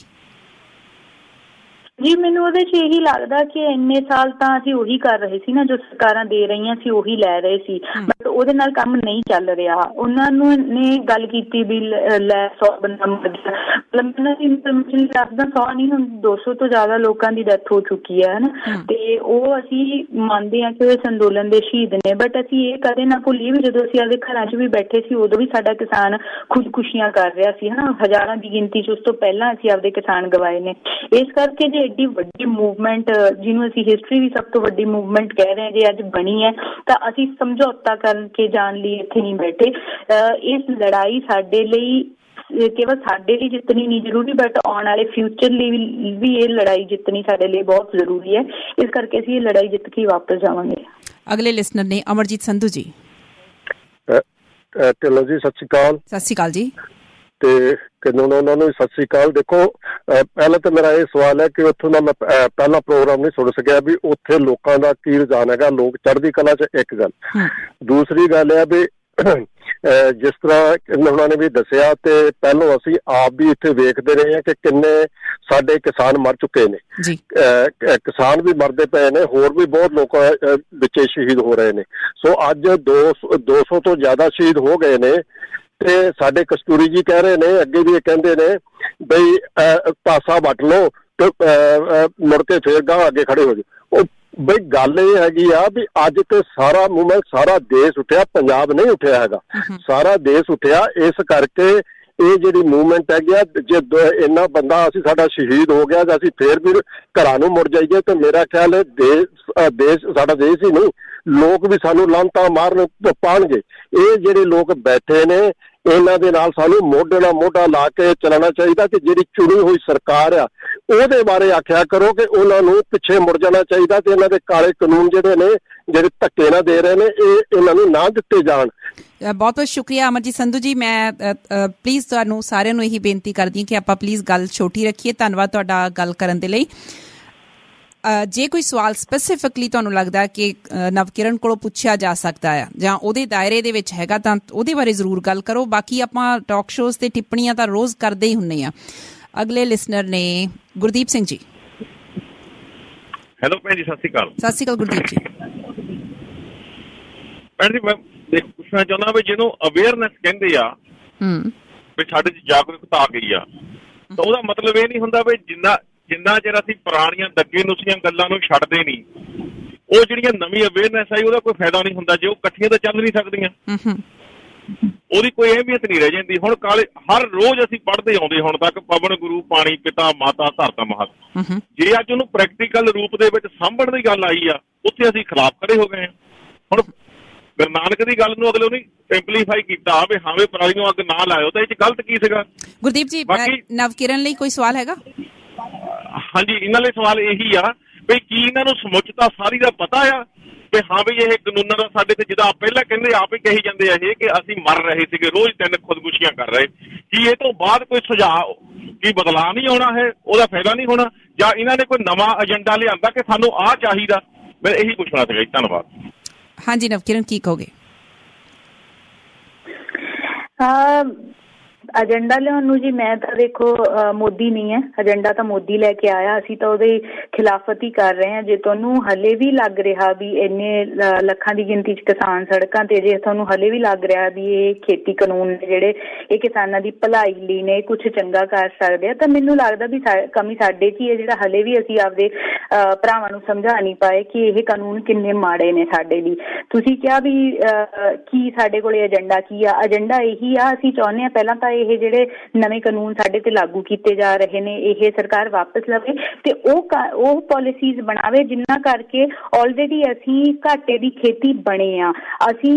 ਸਾਨੂੰ ਚੌਲ ਉਗਾਉਣ ਲਈ ਇਹਨਾਂ ਨੇ ਕੰਪਲਸਰੀ ਕਰਤਾ ਕਿਉਂਕਿ ਪੂਰੇ ਦੇਸ਼ ਨੂੰ ਚੌਲ ਚਾਹੀਦੇ ਸੀ, ਜਦਕਿ ਸੱਚਾਈ ਇਹ ਆ ਪੰਜਾਬ ਆਪ ਚੌਲ ਖਾਂਦਾ ਨਹੀਂ ਓਨੀ ਮਾਤਰਾ 'ਚ ਜਿੰਨੇ ਉਹ ਉਗਾਉਂਦਾ, ਤੇ ਨਾ ਹੀ ਪੰਜਾਬ ਉਹ ਸੂਬਾ ਜਿੱਥੇ ਚੌਲ ਉੱਗਣੇ ਚਾਹੀਦੇ, ਜਿਹਦੇ ਕਰਕੇ ਨਾ ਸਾਡਾ ਪਾਣੀ ਬਚਿਆ।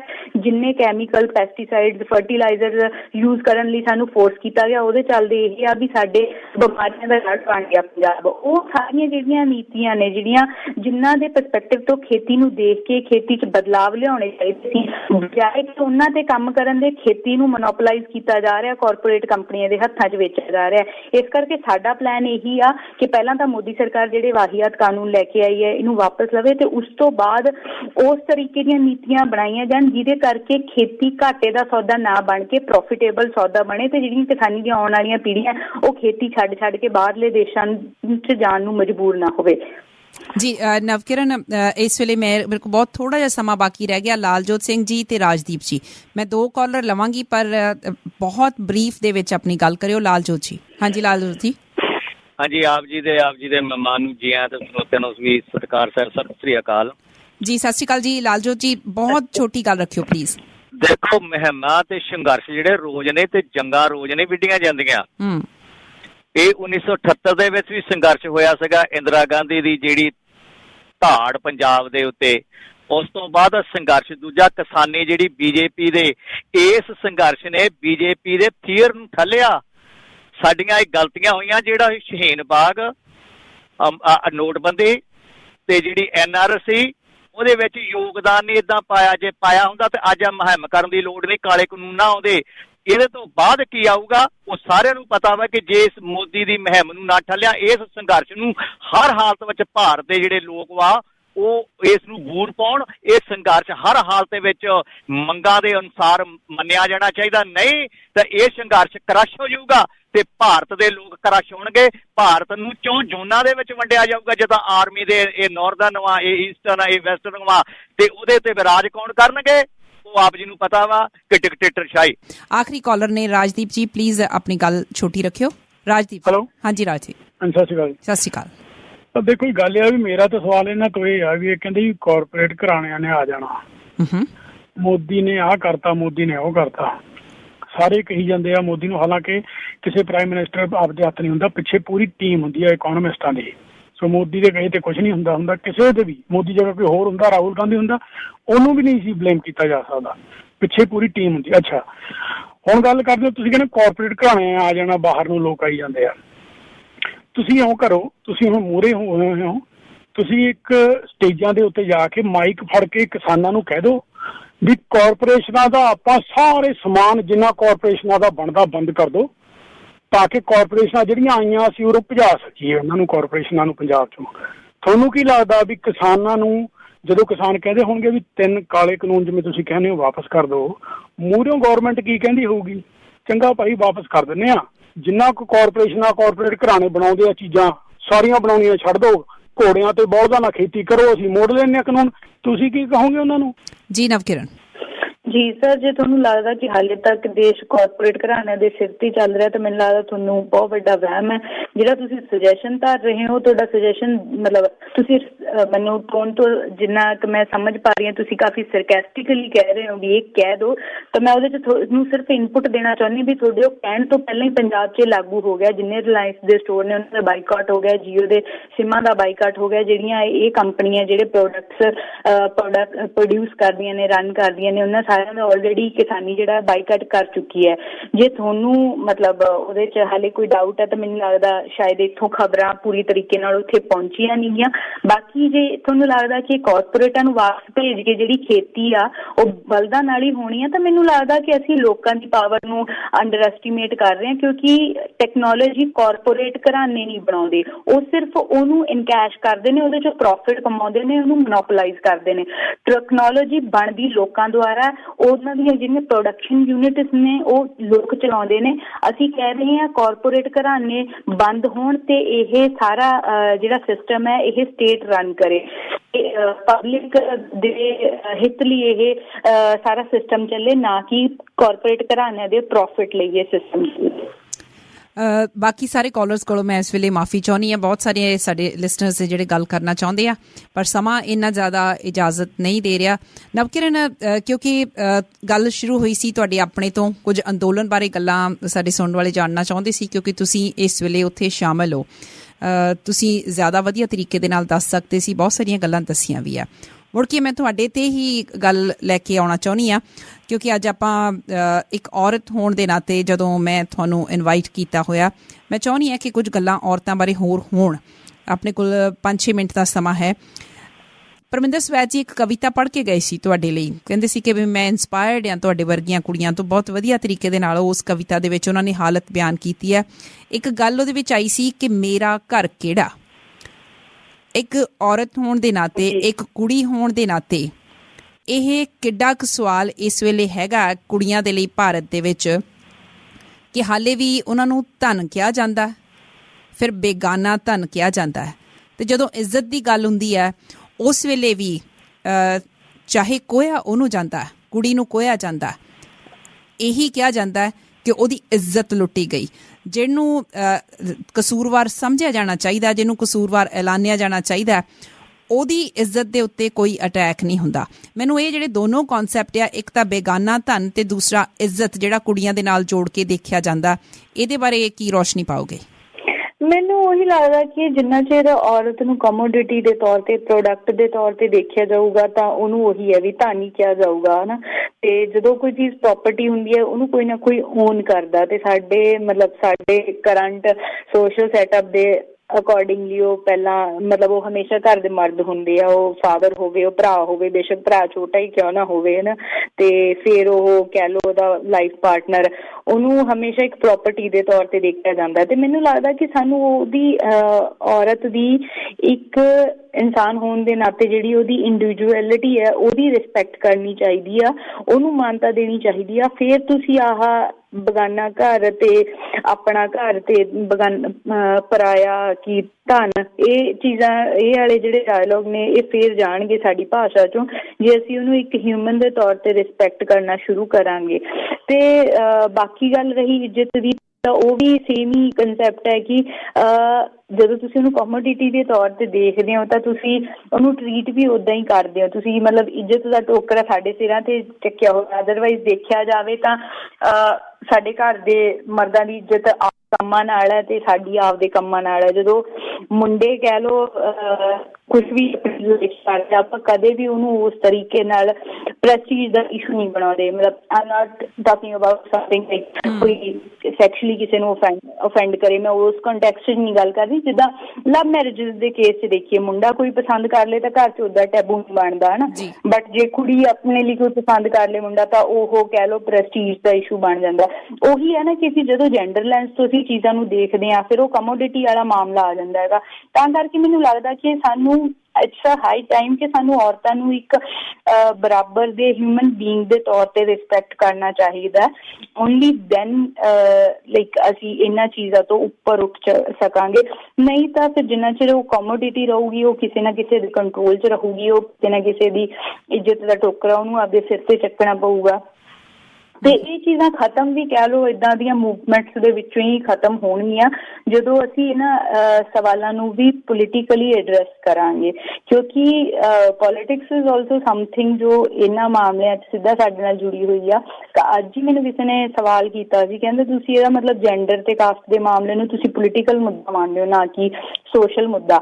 ਮੈਂ ਕਿਹਾ ਸੋਸ਼ਲ ਪੋਲੀਟੀਕਲ ਮੁੱਦਾ ਜਦੋਂ ਤੁਹਾਡੀ ਪੋਲੀਟਿਕਸ ਇਹਨਾਂ ਚੀਜ਼ਾਂ ਨੂੰ ਡਿਸਾਈਡ ਕਰ ਰਹੀ ਹੈ। ਹੁਣ ਬੀਜੇਪੀ ਨੇ ਪੂਰੀ ਇੱਕ ਕੰਪੇਨ ਚਲਾਈ ਆ ਲਵ ਜਿਹਾਦ ਦੀ ਕਿ ਜੇ ਕੋਈ ਹਿੰਦੂ ਕੁੜੀ ਜਾਂ ਮਤਲਬ ਹਿੰਦੂ ਕੁੜੀ ਕਿਸੇ ਮੁਸਲਿਮ ਮੁੰਡੇ ਨਾਲ ਵਿਆਹ ਕਰਾਉਂਦੀ ਤਾਂ ਉਹਨੂੰ ਲਵ ਜਿਹਾਦ ਨਾਮ ਦੇ ਰਿਹਾ। ਉਹਦੇ ਵਿੱਚ ਔਰਤ ਦੀ ਇੰਡੀਵਿਜੂਅਲ ਹੋਂਦ ਹੈ ਜਿਹੜੀ ਖਤਮ ਹੋ ਗਈ।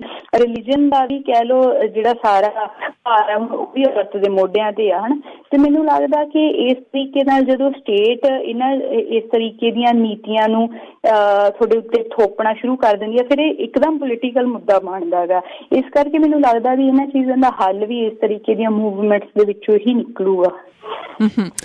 ਨਵਕਿਰਨ, ਇਸ ਤਰ੍ਹਾਂ ਦੀਆਂ ਮੂਵਮੈਂਟ ਦੇ ਵਿੱਚੋਂ ਇਹਨਾਂ ਚੀਜ਼ਾਂ ਦਾ ਹੱਲ ਨਿਕਲੂਗਾ, ਇਹ ਇੱਕ ਆਸ ਜ਼ਰੂਰ ਬਣੀ ਹੋਈ ਹੈ। ਅਖੀਰਲਾ ਸਵਾਲ ਮੇਰਾ ਤੁਹਾਡੇ ਕੋਲੋਂ ਇਹੀ ਹੈ ਕਿ ਤੁਸੀਂ ਇੱਕ ਐਕਟਿਵਿਸਟ ਹੋ, ਤੁਹਾਡੇ ਲਈ ਤੁਹਾਡੇ ਉਸ ਐਕਟਿਵਿਜ਼ਮ ਦੇ ਏਜੰਡਾ ਦੇ ਉੱਤੇ ਕਿਹੜੀਆਂ ਚੀਜ਼ਾਂ ਜਿਹੜੀਆਂ ਤੁਸੀਂ ਸੋਚਦੇ ਹੋ ਇੱਕ ਔਰਤ ਹੋਣ ਦੇ ਨਾਤੇ, ਇੱਕ ਐਕਟਿਵਿਸਟ ਹੋਣ ਦੇ ਨਾਤੇ ਖਾਸ ਤੌਰ 'ਤੇ ਤੁਹਾਨੂੰ ਲੱਗਦਾ ਐਡਰੈਸ ਹੋਣੀਆਂ ਚਾਹੀਦੀਆਂ? ਜੇ ਤੁਸੀਂ ਪ੍ਰਾਇਓਰਟਾਈਜ਼ ਉਹਨਾਂ ਨੂੰ ਕਰਨਾ ਹੋਵੇ 1 2 3 ਕਰਕੇ, ਤਾਂ ਉਹ ਕਿਹੜੀਆਂ ਮੁੱਖ ਚੀਜ਼ਾਂ ਜਿਨ੍ਹਾਂ ਦਾ ਤੁਸੀਂ ਜ਼ਿਕਰ ਕਰਨਾ ਚਾਹੋਗੇ? ਦੇਖੋ ਉਹੀ ਗੱਲ ਆ ਕਿ ਐਕਟਰਸ ਹੋਣ ਦੇ ਨਾਤੇ ਸਾਨੂੰ ਮਤਲਬ ਲੱਗਦਾ ਕਿ ਹਰ ਮੁੱਦਾ ਹੀ ਇੰਪੋਰਟੈਂਟ ਹੈ ਜਿਹਦੇ 'ਚ ਵੀ ਸਾਨੂੰ ਲੱਗਦਾ ਸਮਾਜ 'ਚ ਕਿਸੇ ਇੱਕ ਤਬਕੇ ਨਾਲ ਧੱਕਾ ਹੋ ਰਿਹਾ, ਸਾਨੂੰ ਲੱਗਦਾ ਉਹਦੇ ਤੇ ਬੋਲਿਆ ਜਾਣਾ ਜ਼ਰੂਰੀ ਹੈ, ਉਹਦੀ ਇੰਪੋਰਟੈਂਸ ਹੈ। ਬਟ ਜਿੱਦਾਂ ਪ੍ਰਾਇਓਰਟਾਈਜ਼ ਕਰਨਾ ਹੋਵੇ ਤਾਂ ਮੈਨੂੰ ਲੱਗਦਾ ਮਤਲਬ ਉਹਨੂੰ 1 2 3 ਕਰਕੇ ਤਾਂ ਨਹੀਂ, ਬਟ ਇਮੀਡੀਏਟ ਪ੍ਰਾਇਓਰਿਟੀ ਦੇ ਜਿਹੜੇ ਕਹਿ ਲਓ ਮੁੱਦੇ ਨੇ ਜਿਹੜੇ ਮੇਰੇ ਕੰਸਰਨ ਨੇ, ਮੈਨੂੰ ਲੱਗਦਾ ਉਹਦੇ 'ਚ ਇੱਕ ਜੈਂਡਰ ਜਸਟਿਸ ਤੇ ਕਾਸਟ ਕੁਆਲਿਟੀ ਦਾ ਸਵਾਲ ਇੱਕ ਚੀਜ਼ ਹੈ, ਉਹਦੇ 'ਚ ਐਜੂਕੇਸ਼ਨ ਦਾ ਸਵਾਲ ਕਿ ਸਾਰਿਆਂ ਨੂੰ ਚਲੋ ਫ੍ਰੀ ਤੇ ਕੁਆਲਿਟੀ ਐਜੂਕੇਸ਼ਨ ਸਾਰਿਆਂ ਲਈ ਹੋਵੇ। ਤੇ ਤੀਜਾ ਸਵਾਲ ਜਿਹੜਾ ਹੈ ਉਹ ਇੰਪਲੋਇਮੈਂਟ ਦਾ ਕਿ ਹਰ ਹੱਥ ਨੂੰ ਜਿਹੜਾ ਵੀ ਇਸ ਦੇਸ਼ 'ਚ ਪੈਦਾ ਹੋਇਆ ਉਹਨੂੰ ਰੁਜ਼ਗਾਰ, ਸਨਮਾਨਜਨਕ ਰੁਜ਼ਗਾਰ, ਮਤਲਬ ਰੁਜ਼ਗਾਰ ਕਹਿਣ ਨੂੰ ਤਾਂ ਦੇ ਤਾਂ ਹਲੇ ਵੀ ਰਹੇ ਨੇ ਬਹੁਤ ਸਾਰੀਆਂ ਥਾਵਾਂ ਤੇ ਅੰਡਰਪੇਡ ਨੇ, ਚੀਪ ਲੇਬਰ, ਮਤਲਬ ਈਵਨ ਫਸਟ ਵਰਲਡ ਕੰਟਰੀਜ਼ ਲਈ ਦਰਵਾਜ਼ੇ ਖੁੱਲ੍ਹੇ ਹੋਏ ਆ ਵੀ ਆਓ ਸਾਡੇ ਦੇਸ਼ 'ਚ, ਇੱਥੇ ਤੁਹਾਨੂੰ ਚੀਪ ਲੇਬਰ ਅਸੀਂ ਦੇਵਾਂਗੇ। ਉਹ ਸਭ ਬੰਦ ਕਰਕੇ ਮਤਲਬ ਸਾਰਿਆਂ ਨੂੰ ਸਨਮਾਨਜਨਕ ਰੁਜ਼ਗਾਰ ਸਾਰੇ ਹੱਥਾਂ ਨੂੰ ਉਹ ਸਰਕਾਰ ਜਿਹੜਾ ਕੰਪਲਸਰੀ ਕਰੇ। ਇਹ ਕਹਿ ਲਓ ਇਮੀਡੀਏਟ ਜਿਹੜੇ ਮੁੱਦੇ ਨੇ ਜਿਨ੍ਹਾਂ ਨੂੰ ਲੈ ਕੇ ਅਸੀਂ ਸਟਰਗਲ ਕਰ ਵੀ ਰਹੇ ਹਾਂ ਉਹਨਾਂ 'ਚੋਂ ਨੇ। ਇੱਕ ਸਵਾਲ ਹੋਰ ਆ ਗਿਆ ਮੇਰੇ ਮਨ ਦੇ ਵਿੱਚ ਕਿ ਫਰੀਡਮ ਆਫ ਸਪੀਚ ਬਾਰੇ ਤੁਹਾਡਾ ਕੀ ਖਿਆਲ ਹੈ? ਕਿਉਂਕਿ ਫਰੀਡਮ ਆਫ ਸਪੀਚ ਦੀ ਜਿਹੜੀ ਇਨਫਰਿੰਜਮੈਂਟ ਬਹੁਤ ਹੋ ਰਹੀ ਹੈ ਅੱਜ ਕੱਲ੍ਹ, ਅਤੇ ਔਰਤਾਂ ਦੇ ਲਈ ਤਾਂ ਅਕਸਰ ਇਹ ਹੁੰਦੀ ਰਹੀ ਹੈ। ਪਿਛਲੇ ਦਿਨੀ ਜਿਹੜੀਆਂ ਘਟਨਾਵਾਂ ਹੋਈਆਂ ਉਹ ਵੀ ਦਿਖਾ ਰਹੀਆਂ ਨੇ। ਬੋਲਣ ਦੀ ਜਿਹੜੀ ਆਜ਼ਾਦੀ ਹੈ ਉਹਦਾ ਇਸ ਵੇਲੇ ਕੀ ਸਟੇਟਸ ਹੈ? ਸੱਚ ਮਤਲਬ ਚੰਗਾ ਕੀਤਾ ਤੁਸੀਂ ਪੁੱਛ ਲਿਆ। ਜੇ ਆਪਾਂ ਮਿਸ ਕਰਦੇ ਤਾਂ ਉਹ ਗਲਤੀ ਹੋਣੀ ਸੀ, ਬਿਕਾਜ਼ ਅੱਜ ਦੇ ਟਾਈਮ 'ਚ ਜਦੋਂ ਕਹਿ ਲਓ ਨੌਦੀਪ, ਦਿਸ਼ਾ ਰਵੀ ਵਰਗੇ ਐਕਟਿਵਿਸਟ ਜੇਲ੍ਹ 'ਚ ਨੇ, ਮਤਲਬ they are the latest ones. Otherwise ਦੇਖ ਲਈਏ ਅਸੀਂ ਭੀਮਾ ਕੋਰੇਗਾਉਂ ਦੇ ਮਾਮਲੇ 'ਚ ਸੁਧਾ ਭਾਰਦਵਾਜ ਤੋਂ ਲੈ ਕੇ ਵਰਵਰਾ ਰਾਓ ਤੱਕ ਜਿੰਨੇ ਸਾਡੇ ਇੰਟਲੈਕਚੁਅਲ ਲੋਕ ਨੇ, ਮਤਲਬ ਬਜ਼ੁਰਗ, ਉਹ ਸਾਰੇ ਮਤਲਬ ਫੇਕ ਕੇਸਿਸ 'ਚ ਅੰਦਰ ਕੀਤੇ। ਇਹ ਸਾਰੇ ਦਿਵਾਂਗਨਾ ਜਿਹੜੇ ਐਂਟੀ-CAA ਪ੍ਰੋਟੈਸਟਾਂ ਦੇ ਦੌਰਾਨ ਐਕਟਿਵ ਸੀਗੇ, ਯੂਥ ਜਿਹੜਾ ਸਾਡਾ ਉਹ ਜ਼ਿਲ੍ਹਾ 'ਚ ਹੈ। ਤੇ ਗੱਲ ਉਹੀ ਆ ਕਿ ਇੱਕ ਤਰਫ ਤਾਂ ਸਾਨੂੰ ਲੀਗਲੀ ਇੱਕ ਰਾਈਟ ਮਿਲਿਆ ਹੋਇਆ ਨਾ ਡੈਮੋਕ੍ਰੈਟਿਕ ਰੂਪ 'ਚ ਇੱਕ ਕੰਟਰੀ ਦੀ ਜੇ ਅਸੀਂ ਗੱਲ ਕਰੀਏ ਤਾਂ ਉਹਦੇ 'ਚ ਸਾਡੇ ਹੱਕ ਨੇ ਕਿ ਅਸੀਂ ਆਪਣੇ ਹੱਕ ਤਾਂ ਲਈ ਆਪਣੇ ਜੇ ਸਾਨੂੰ ਕੋਈ ਪਾਲਿਸੀਜ਼ ਗਲਤ ਲੱਗਦੀਆਂ ਨੇ ਅਸੀਂ ਉਹਦੇ ਅਗੇਂਸਟ ਆਵਾਜ਼ ਚੱਕ ਸਕਦੇ ਹਾਂ।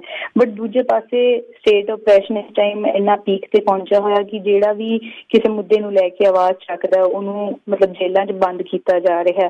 ਤੇ ਮੈਨੂੰ ਲੱਗਦਾ ਇਹਦੇ ਵਿੱਚ ਬੇਸਿਕਲੀ ਉਹ this is how like right wing governments work. ਉਹ ਇੱਕ ਪੂਰਾ ਮਤਲਬ ਸਾਰੀ ਕਹਿ ਲਓ ਜਿਹੜੀਆਂ ਪ੍ਰੋ ਪੀਪਲ ਸਟੇਟਸ ਨਹੀਂ ਉਹ ਇਸੇ ਤਰੀਕੇ ਨਾਲ ਵਰਕ ਕਰਦੀਆਂ ਨੇ ਕਿ ਕਿੱਦਾਂ ਲੋਕਾਂ ਦੇ ਵਿੱਚ ਇੱਕ ਉਹਨਾਂ ਨੂੰ ਟੈਰਰਾਈਜ਼ ਕੀਤਾ ਜਾਵੇ, ਉਹਨਾਂ ਦੇ ਵਿੱਚ ਇੱਕ ਡਰ ਫੈਲਾਇਆ ਜਾਵੇ ਕਿ ਉਹ ਨੀਤੀਆਂ ਨੂੰ ਅਪੋਜ਼ ਨਾ ਕਰਨ।